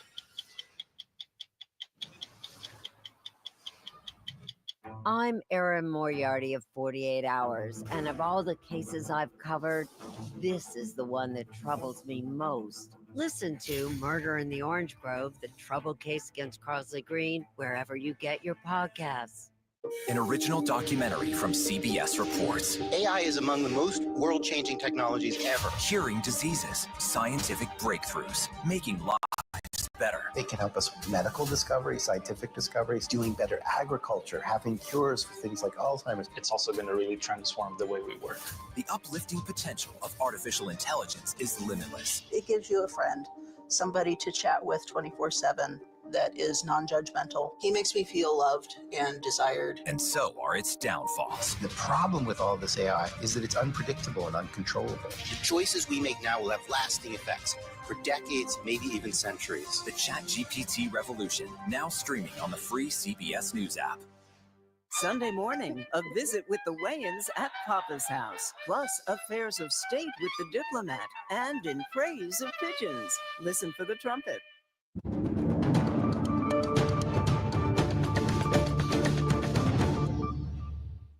Hello, everyone, and welcome back to CBS News 24/7. I'm Lana Zach. A tsunami warning has been canceled following a 7.0 magnitude earthquake off of the state's northern coast. The earthquake struck 235 miles northwest of San Francisco. That's about also 60 miles from Ferndale, California. Large waves are being reported in the area. Officials earlier ordered evacuations in some areas. They urged people to get to higher land and to avoid the coastline. And Carter Evans joins us from Los Angeles. Carter, this, even for California, a 7.0 magnitude earthquake, that's a big one. And when we're talking just 60 miles off of California's coast, that's pretty close. Talk to us, give us some context for understanding. Conditions were right. When I heard about a 7.0 magnitude, less than 60 miles off the coast, I immediately thought tsunami.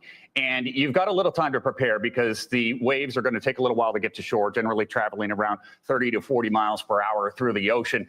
That's how they can essentially time when they think the waves are going to hit. And that is ultimately probably how they were able to cancel this warning, too. The time when they expected the waves to hit based on when the earthquake struck, passed and the tsunami did not materialize. And so that is certainly good news.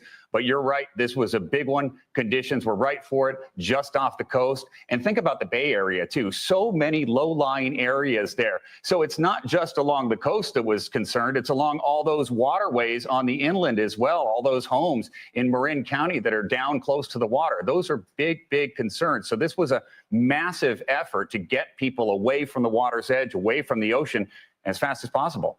Yes, and you know, Carter, it was interesting watching our colleagues over at KPIX as they were following the people who were still out on the beaches and seeing those helicopter shots, as you can see, it's right there, of people who were still out there because this happened so quickly. It was so close to land. If there was, in fact, a tsunami, we're talking about minutes, not hours. I understand that those evacuation efforts, they were undertaken. Do you know, now that the tsunami warning has been canceled, are officials telling people that they can go back in? Are we just in sort of a period of confusion at this point? What's the best option in order to stay safe? You know, probably going to be a lot of confusion right now. But since since NOAA basically has canceled this tsunami warning, I think it is safe for people to go back. But, you know, like you, I saw the video from the helicopter. There are surfers in the water, and I thought, do they even know there is a tsunami warning right now? You know, there's no communication with them out there. They may not even have any idea. And then you do get some looky-loos that will go down to the beach and try and see if they can see it. Now, one of the clear signs that a tsunami is about to occur is often the water recedes. So it would look like an extreme low tide. And a lot of times, if people haven't been warned, that's enticing. People want to walk out. They can pick up shells and things like that. It's a strange sight to see. That did not occur, fortunately. Very, very fortunate. Given, though, that this was a very large earthquake, aftershocks always happen. We know that there's already been some of them. Can you tell us a little bit about the possibility of additional aftershocks? What has already been experienced there in California? So we've already seen a handful of aftershocks, not nearly as big as the first one, but there is still possibility of more of them. Now, a large aftershock, 6.0 or bigger, that percentage is pretty low right now. But for the next week or so, that area could experience aftershocks that are definitely measurable and something that people could feel. Carter Evans out there for us in Los Angeles. Glad that you and everyone in California are safe and that tsunami warning is now over. Thanks, Carter. Sure. The NYPD is asking the public to help identify the man in these images. He's believed to be the suspect wanted in the deadly shooting of United Healthcare's CEO outside of a Manhattan hotel Wednesday morning. We need to warn you, the video you're about to see is disturbing. The gunman can be seen entering the screen just moments after the victim, Brian Thompson, walked into the frame and opened fire. We've edited here at CBS this video to zoom in on the suspect before he continues out of the frame. Law enforcement officials say 3 shell casings recovered from the scene had the words deny, defend, and depose written on the side of them. They're now examining whether these words have something to do with the suspect's motive. And newly obtained surveillance footage shows the suspect on a bike on the city's Upper West Side in the morning of the attack. Investigators are using the footage in an effort to try and lay out a timeline of the events. So we want to bring in now CBS News correspondent Lilia Luciano. She's covering this story for us. So Lilia, this is a rapidly evolving case. Where do things stand in this investigation at this very moment? Well, Lana, we just witnessed exactly how active and dynamic that investigation is taking place, how it's rolling out all across Midtown Manhattan, the Upper West Side. Just now, I saw some investigators from the NYPD inside the hotel, inside the Midtown Hilton, and out here where the shooting happened, looking at video, standing around, pointing around. There are crews, of course, here, and there's people who have been, there's investigators, too, who have been executing search warrants last night at the youth hostel in the Upper West Side where the suspect was allegedly staying. They're also combing through just a whole canvassing, a whole range of surveillance video from surveillance cameras, from businesses, from hotels, from traffic. looking at the DNA that might have been left behind at the Starbucks where he was earlier. And I think the most striking part that we're learning about today, that we're seeing, is that image that you were just mentioning. An image or a series of images, 2 photos that are so clear that it's hard to imagine that somebody who knows this person wouldn't be able to identify him. Images that could serve, if police have the kind of technology of facial recognition that you can compare to, or you can enter into some kind of database and identify this person. There's also the fact that the wife of Thompson's wife of the victim had talked about the fact that he had been threatened before. So when you consider that they must be also looking at evidence of any kind of threat that came prior to the attack. When you look at the surveillance video, at the timeline, at the maps that have been laid out, this is a very active investigation, and one where the public hopes that police are actually closing in. And it's not just NYPD, it's the U.S. Marshals as well, as part of this fugitive task force that's hard at work. All right, Lilia Luciano there for us. We're going to continue checking in with you throughout the day. Thank you. Authorities now say 2 kindergarten students are in critical but stable condition after being shot at a small school in Northern California yesterday. Police say the suspected shooter was found with a self-inflicted fatal gunshot wound. CBS News Sacramento reporter Kayla Moeller is at the school following this for us. Kayla, what a horrible story. What do we know about the shooting, the motive, why any of this happened? Yeah, well, Lana, I've been on this since yesterday, and according to the sheriff, the shooter made contact with the school a few days ago to make an appointment to tour the school. He had told administration that he was exploring the possibility of enrolling a family member. Whether or not that's true, they're still trying to figure out. They're thinking it was just a ruse to get on campus. However, after that initial meeting, they say that there was nothing suspicious about it. It went just normal. It was cordial. And after that meeting is when he opened fire on the children before turning the gun on himself. And I'm told that the shooter was dropped off at the school by an Uber driver who is being interviewed along with anyone associated with the suspect. They have reason to believe that he targeted this school due to its religious affiliation with the Seventh-day Adventist Church. But again, they are still working to uncover all of this and reconstruct his activity over the last couple of days. And Kyla, the belief right now among local officials is that he wasn't targeting these particular children. So what more have we learned about these injured children, how they're doing? Yeah, that's right. It does not appear that he had any connection to this campus or the children. The 2 kindergartners, the aged 5 and 6, they are in critical but stable condition, which is a slight improvement from last night when the sheriff said that they were, quote, in extremely critical condition. At last night's press conference, he had said, called their injuries severe. But again, right now, currently, they are in critical but stable condition. All right, Kayla Moeller, thank you. Well, it is a busy day on Capitol Hill. The House Ethics Committee is meeting to discuss President-elect Donald Trump's original choice for Attorney General, Matt Gaetz.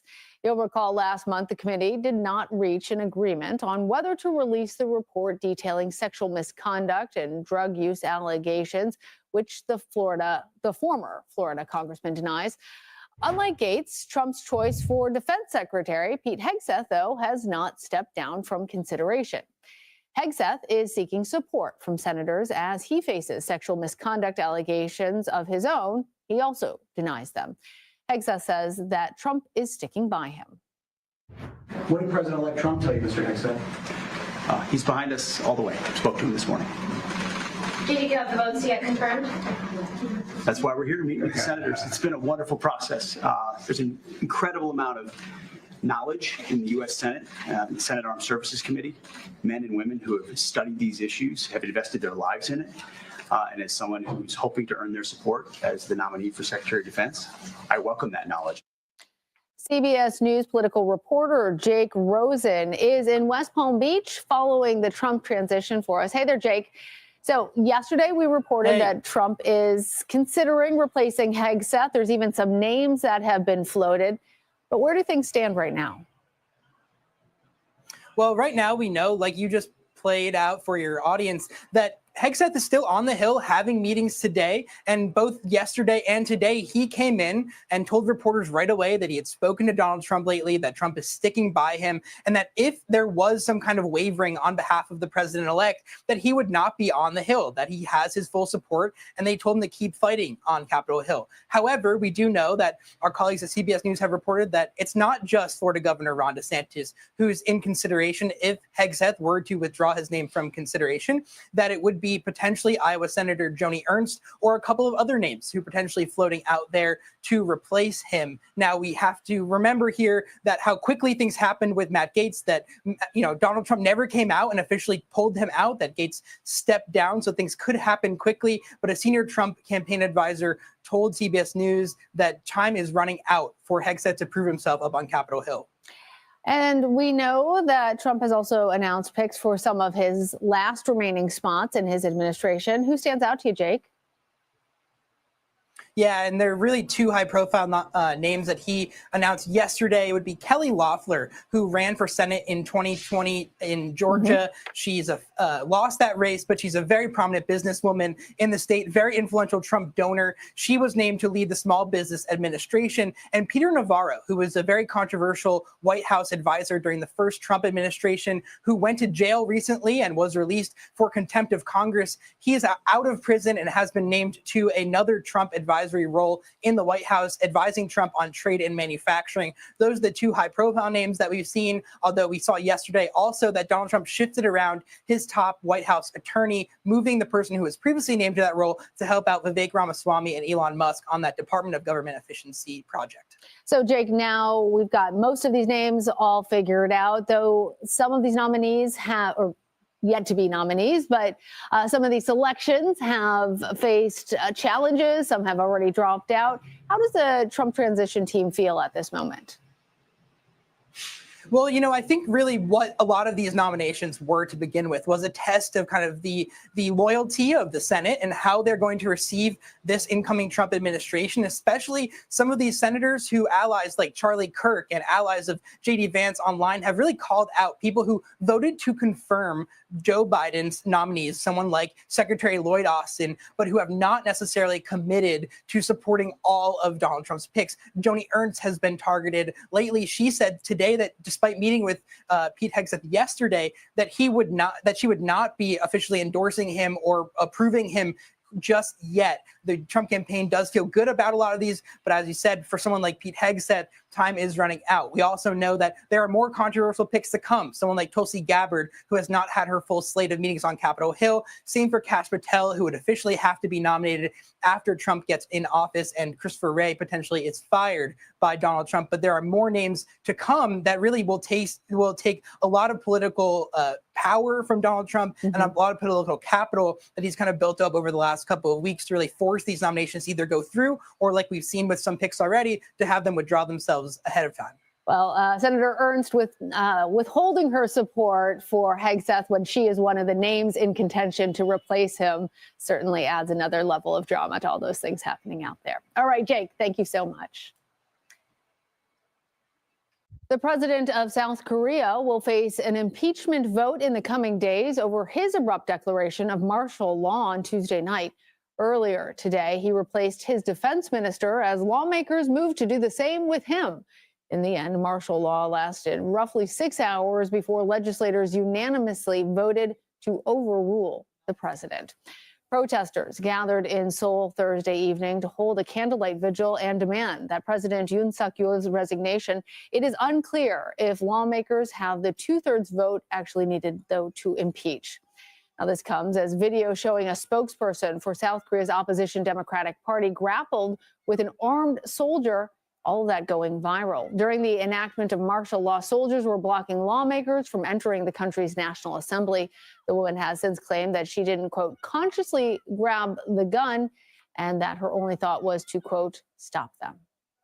Rebel forces are continuing to make gains in Syria. They've taken the key city of Hama in the central part of the country, just days after rebels captured Aleppo in the north. Rebels posted this video of them driving through the newly controlled city. They are preparing to move south as they advance their 13-year opposition of President Bashar al-Assad. Syria's army says it is moving its forces out of Hama in anticipation of more fighting.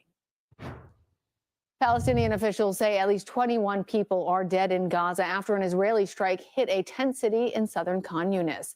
CBS News cameras were on the scene when the encampment was hit. Israeli officials say Hamas leaders were there hiding in the camp. CBS News foreign correspondent Deborah Pata has more. We, of course, need to warn you that the video you're about to see may be disturbing. A deadly night in Gaza with several strikes across the territory, including one near Khan Yunis, caught on camera by CBS News. That massive Israeli strike which ripped through the sprawling Al-Mawasi tented camp, a designated humanitarian zone. Terrified screams filled the night sky as tents were set ablaze, and Palestinians who have been sheltering here brought bucket after bucket of sand as they battled to extinguish the flames. Israel says it was targeting Hamas militants hiding here and that they took numerous steps to avoid harming civilians. But among the bodies rushed to a nearby morgue were children. Nearly every one of Gaza's 2.3 million Palestinians has been displaced multiple times, particularly in the north. Even as they flee the violence and starvation, you can hear the sound of bullets whizzing past them. This as Amnesty International released one of the most damning reports on Israel's war in Gaza, which has been dismissed by Israel as false. The organization, however, says its findings should serve as a wake-up call to the international community. This is genocide, it says, and it must stop now. Back to you. All right, thanks to Deborah Pata. Well, we're going to take a short break. Stay with us. You're watching CBS News 24/7.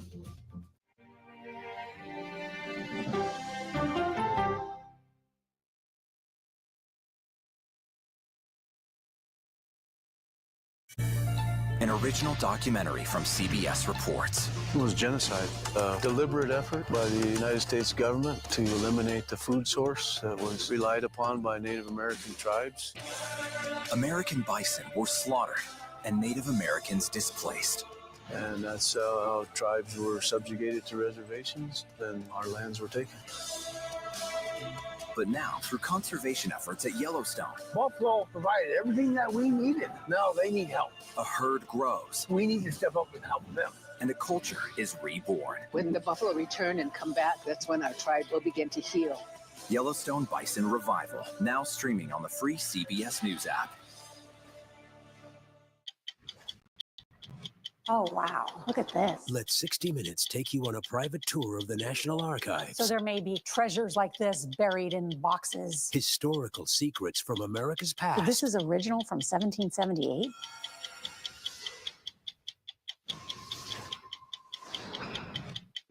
This case. It's like a screenplay, something straight out of Hollywood.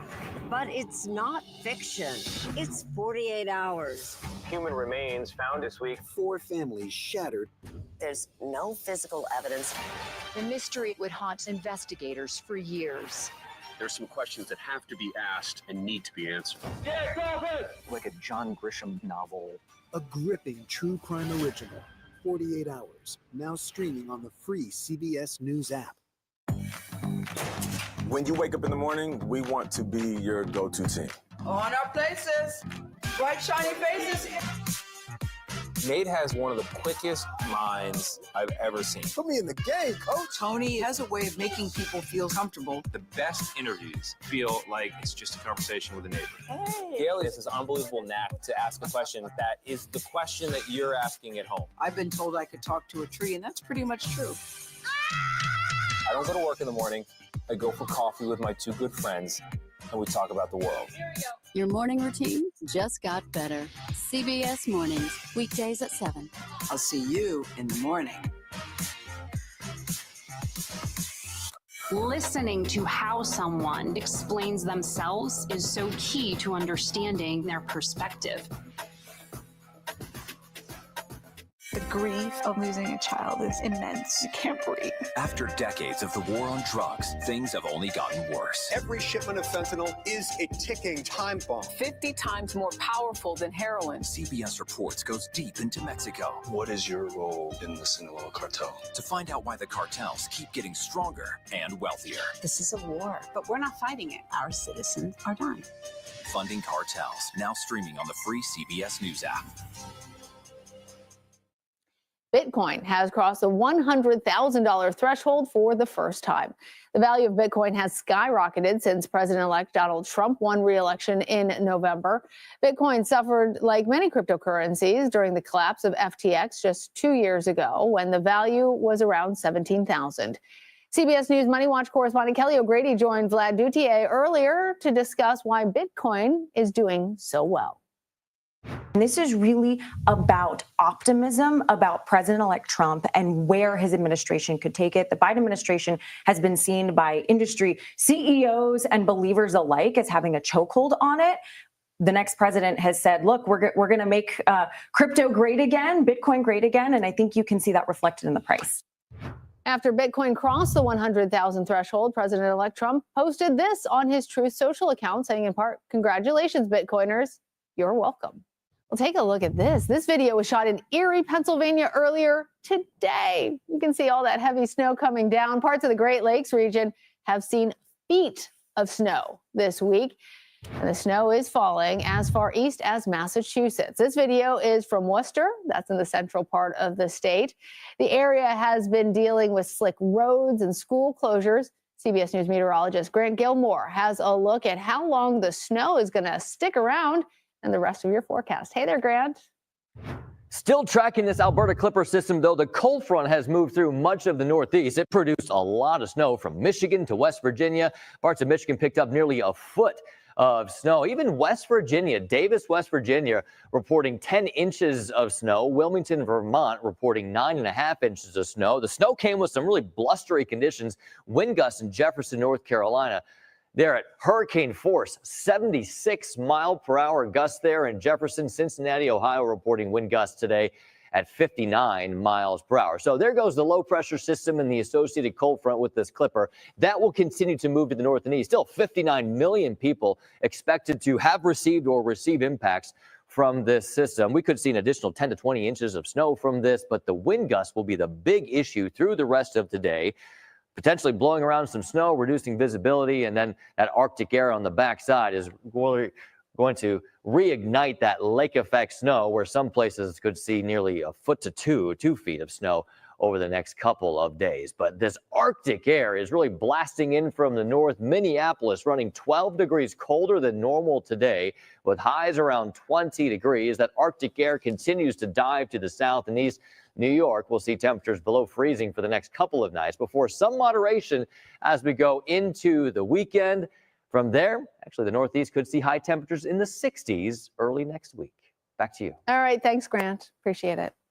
Newly proposed rules by the Department of Transportation could protect you if your next flight is canceled or changed. If approved, airlines would have to pay passengers in cash or rebook them for free on the next available flight, cover meals, overnight lodging, and related transportation expenses if the disruption is airline caused, like a mechanical issue or an IT system breakdown. Some airlines have suggested that the move would drive up ticket costs.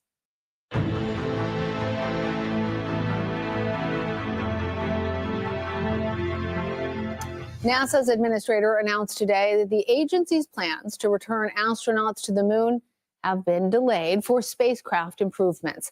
Bill Nelson says Artemis 2, which aims to launch astronauts around the moon, has been pushed from next year to April 2026. And Artemis 3, a plan to send astronauts to the lunar South Pole, has been postponed from 2026 to mid-2027. We do not fly until we are ready. We do not fly until we are confident that we have made the flight as safe as possible for the humans on board. The uncrewed Artemis 1 fired off to the moon back in November 2022, following multiple delays for that mission. But it marked NASA's first moon mission since the Apollo program ended back in the 1970s. Well, we're going to take a short break. Stay with us. You're watching CBS News 24/7.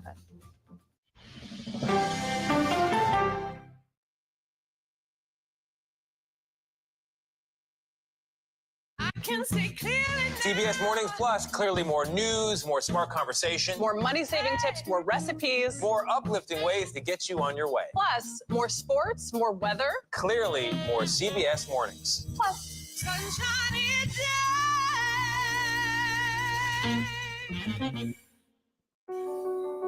Washington is the seat of power. National security, foreign policy, global economics, every story comes through Washington in some way.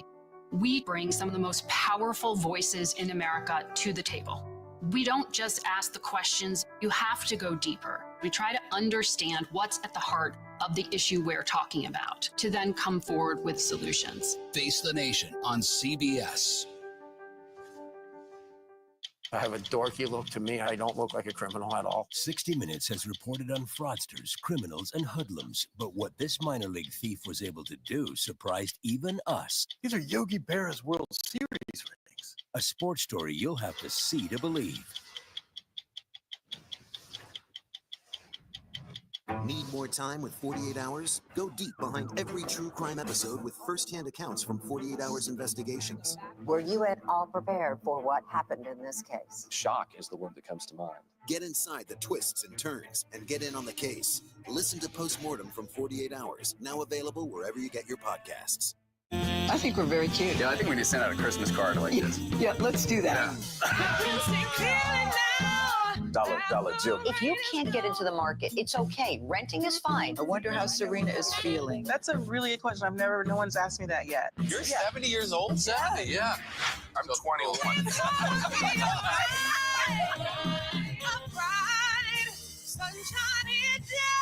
see you 7 o'clock sharp. Sunday morning, the Music Man, T-Bone Burnett, plus Ted Danson and Martha Stewart with Just the Recipe. Listen for the trumpet. I report from a lot of war zones, but I don't really take the same risks. He's one of the bravest war correspondents 60 Minutes has ever met. But it's his relationship with his mother that you will remember. Plus, the robots making marble masterpieces in Italy. As a kid growing up in Chicago, there was one horror movie I was too scared to watch. It was called Candyman. But did you know that the movie Candyman was partly inspired by an actual murder? Listen to Candyman, the true story behind the bathroom mirror murder, wherever you get your podcasts. The CBS News original 60 Minutes opens its archives. Pretty loose for a Friday night. Yeah, no, I mean, it's not my first show. With moments you haven't heard before. It's almost more fun that way when you have something to prove. Listen to 60 Minutes, a second look, wherever you get your podcasts. On Face the Nation, you try to separate the noise from the news. You need to be able to have an actual conversation.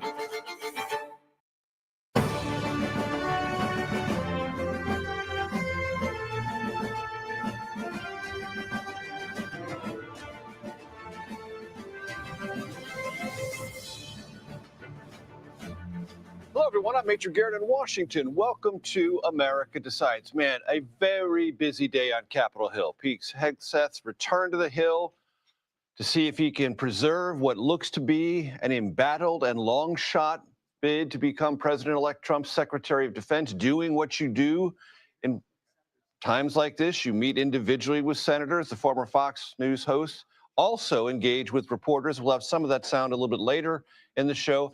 Hegseth, as you might have heard, has been variously accused of alcohol abuse, sexual misconduct, and mismanaging money when he ran a veterans nonprofit. Importantly, Hegseth has denied all allegations of wrongdoing. Also on the Hill, Elon Musk and Vivek Ramaswamy, the head of President-elect Trump's soon-to-be-created White House-adjacent Department of Government Efficiency, talking with lawmakers about how they might make proposals, which of course Congress would have to agree to slash the size and scope of the federal government. And after weeks at Mar-a-Lago dealing with transition details, President-elect is in New York City tonight to accept an award from his friends at Fox Nation.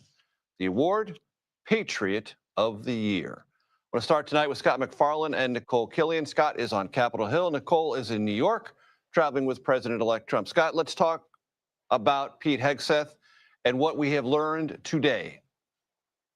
This is a fourth day in a row he's been canvassing the Capitol, doing the thing you're supposed to do. You go to the senators, try to sell yourself and sell your candidacy and secure those precious nomination confirmation votes. He is still meeting largely, if not exclusively, with the most loyal of Trump's Republican allies here at the U.S. Senate, talking to them behind closed doors and coming out and occasionally answering questions about the future of this effort to become the nation's top military official, the defense secretary.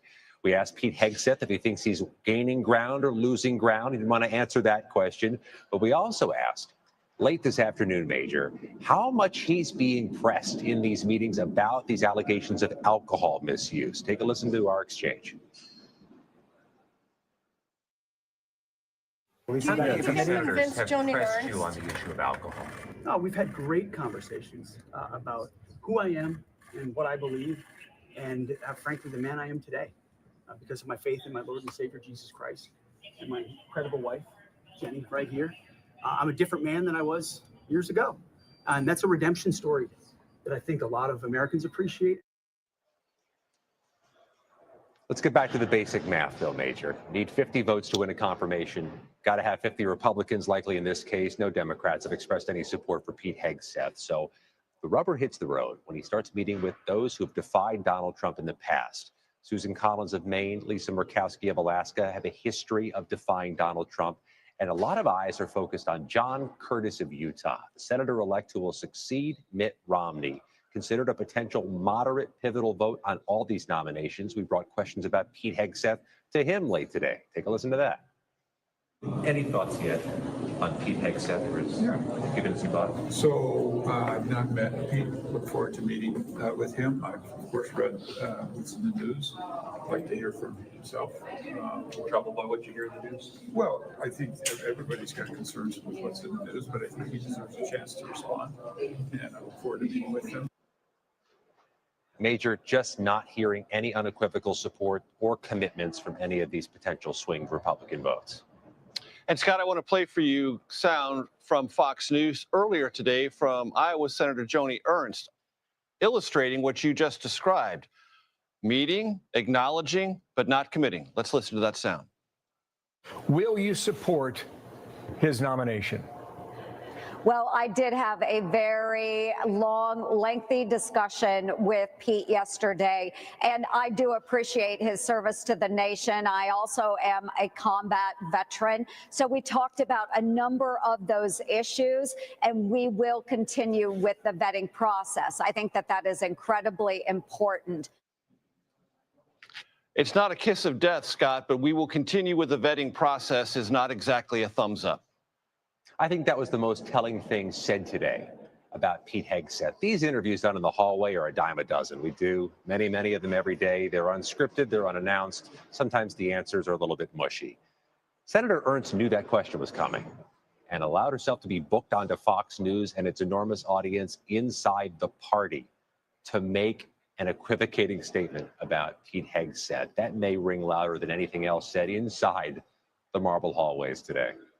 Nicole, I want to bring you into this conversation from the perspective, as best you can gather it, from the Trump transition about Pete Hegseth's prospects and where President-elect Trump stands in relationship to those prospects and his advocacy. Well, I think they're certainly taking a wait-and-see approach. I mean, obviously also being on the Hill earlier this weekend, talking almost daily with Pete Hegseth. You know, he told me that he speaks to the president-elect pretty regularly and said that he spoke with him most recently and that the president-elect encouraged him to keep going, that he was behind him. That being said, we also have reporting that his team is looking at other alternatives, whether that is Florida Governor Ron DeSantis or others. Joni Ernst's name, for that matter, has been floated as well, although when I asked her yesterday whether or not she was under consideration, she said strictly Mr. Hegseth is the nominee. So there are a lot of moving parts here. I mean, I think as we all know, this always comes down to a numbers game. part of the reason why we saw Matt Gaetz drop out from being the Attorney General designate was he just didn't have the votes. So as Pete Hegseth is up there on Capitol Hill meeting with senator after senator, they're trying to get a read on whether or not those votes are there. The president-elect very much interested in whether those votes are there. And I think ultimately that will determine whether Hegseth stays in or goes. And Nicole, is it your sense that the Trump transition is going to let Hegseth fight this out largely on his terms and according to his strategy and his own advocacy, meaning the president-elect is not going to use, at least he hasn't yet, and may not use his megaphone to advocate for senators to get in line? Yeah, well, again, I think we'll have to wait and see, but certainly Hegseth has made clear that he is not backing down, that he is a fighter, that he is a warrior, and he's going to ride this out as long as he can. So again, we'll have to see how far that goes in terms of swaying any potential senators. I can say time and again, when I have asked him and his team whether or not they have the votes, they will not say. And that's probably to be expected. But, they continue to make the case that, hey, we're meeting with senators, we're going through the process, we're doing what we need to do. But again, for the president-elect, he obviously has a close relationship with Pete Hegseth, wants him to be successful, but again, I think is also realistic about his potential prospects. And so that's why he, too, has to potentially keep his options open. As Scott McFarland and Nicole Killian know, when it comes to confirmation fights, when you are confident, you speak confidently. When you are not so confident, you speak elliptically. Nicole and Scott, thank you very much. Later this hour, Pete Hegseth's attorney, Tim Parlatore, joins us to discuss the state of his nomination and related matters.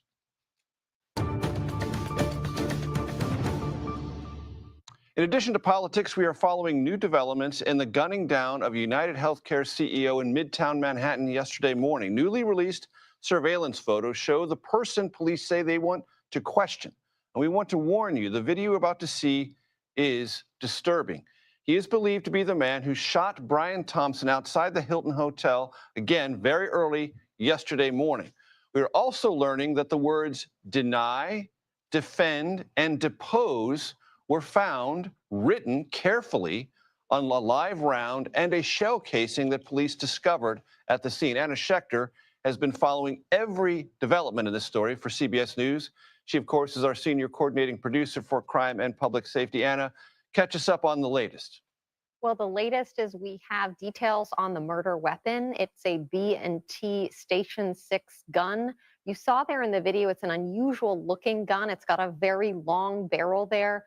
And in that video, you see him have to kind of cock the gun before each time he fired. He fired multiple rounds, seemingly in cold blood, stayed calm throughout. So that's interesting about the gun. And we know that investigators have been up in Connecticut last night looking for the place of purchase. So that's new details that CBS News can report. We also know that the man that we see in those photos taken at a hostel where you see his face, you see him smiling in one of the photos you showed during the introduction, that person who is wanted for questioning checked into that hostel with a fake New Jersey ID, and investigators believe it's just a made-up name. It's not an ID for anybody else. They didn't get any hits on that name, and that he likely paid in cash to cover his tracks. So we're starting to really piece together a picture, but we are now coming up on 36 hours after this murder. And so as time progresses, investigators are getting more and more anxious. They want to solve this thing. And New Yorkers, meanwhile, are staying pretty cool, going about business as usual. But 36 hours, I think a lot of people thought that we would at least have a name by now. Major? And what do we know about the person that police want to speak to's departure from the murder scene? Well, it's a great question. You see in the video him calmly cross the street. He went around back behind an alley and picked up a bicycle, rode north into Central Park, and that actually created some problems because there aren't as many cameras in Central Park. But within a few hours, investigators were going to businesses along Central Park West and on West 85th Street. The owner of the building on that corner had a Google camera, surveillance camera, attached to the side of the building, and you clearly see the shooter riding a bicycle without the backpack moving west. And that is the last known image that we have of the shooter. So we are following our reporting that investigators have been looking north of the city, outside the city. We know they stopped Long Island Railroad trains last night. They cased at least one New York City area airport, and they came up with nothing. And that's what we know so far. And the manhunt, quite obviously, continues. Anna Schechter, thank you very much for all of those important and breaking details. On Capitol Hill, Republicans will, as you have probably heard, control both chambers of Congress. But their House majority, as you've also probably heard, is going to be very, very thin, almost historically thin. Question, how will this impact House Speaker Mike Johnson's legislative ambitions? Next, our congressional reporter panel weighs in. You're watching America Decides.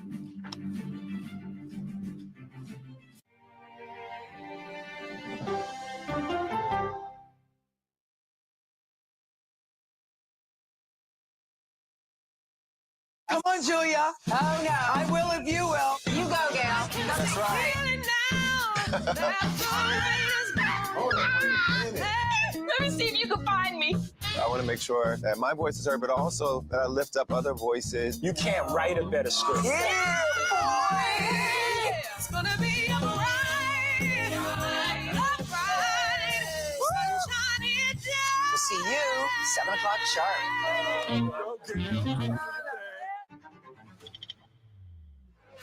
How fast do you think you were going? 195 miles an hour. This is incredible. How close did you actually come to being killed? That close. Is this brain surgery without a knife? It is. What risk do these children pose to Russia? I'm not sure the world is prepared for this change. Definitely not. Who's the best coach in college football today? Let me see a mirror. It's time for the CBS News original, 60 Minutes, Sundays on CBS and streaming on Paramount Plus. Go to the ends of the earth. Right now. We got something crazy. And reach for the stars. Here we are. Time. Yes, it's my comeback. Hey, this is pretty fun. But wait, there's more. Experience thought-provoking, Welcome to the idea of being a human being. innovative, and truly original reporting. Look through a telescope and go, wow. Because there's always something new under the sun on CBS Sunday morning. I'm a voracious consumer of information and constantly curious. I want to know the basic facts of every issue and to press into the heart of the matter. Information is the currency of democracy, and that's what we bring to the table every Sunday. When you need your sports news all the time, We've got breaking news to bring to you. CBS Sports HQ gives you a snapshot of all the sports that matter to you. Big news coming out of the NFL. A lot of movement in the rankings this week. With highlights What a finish at the final round of play. and in-depth analysis. Can they three-peat? Tony Romo joins the conversation. What can you say about this game? When you need your sports in a snap, We're bringing you that breaking news right here on HQ. find it on CBS Sports HQ. Streaming free anywhere you are.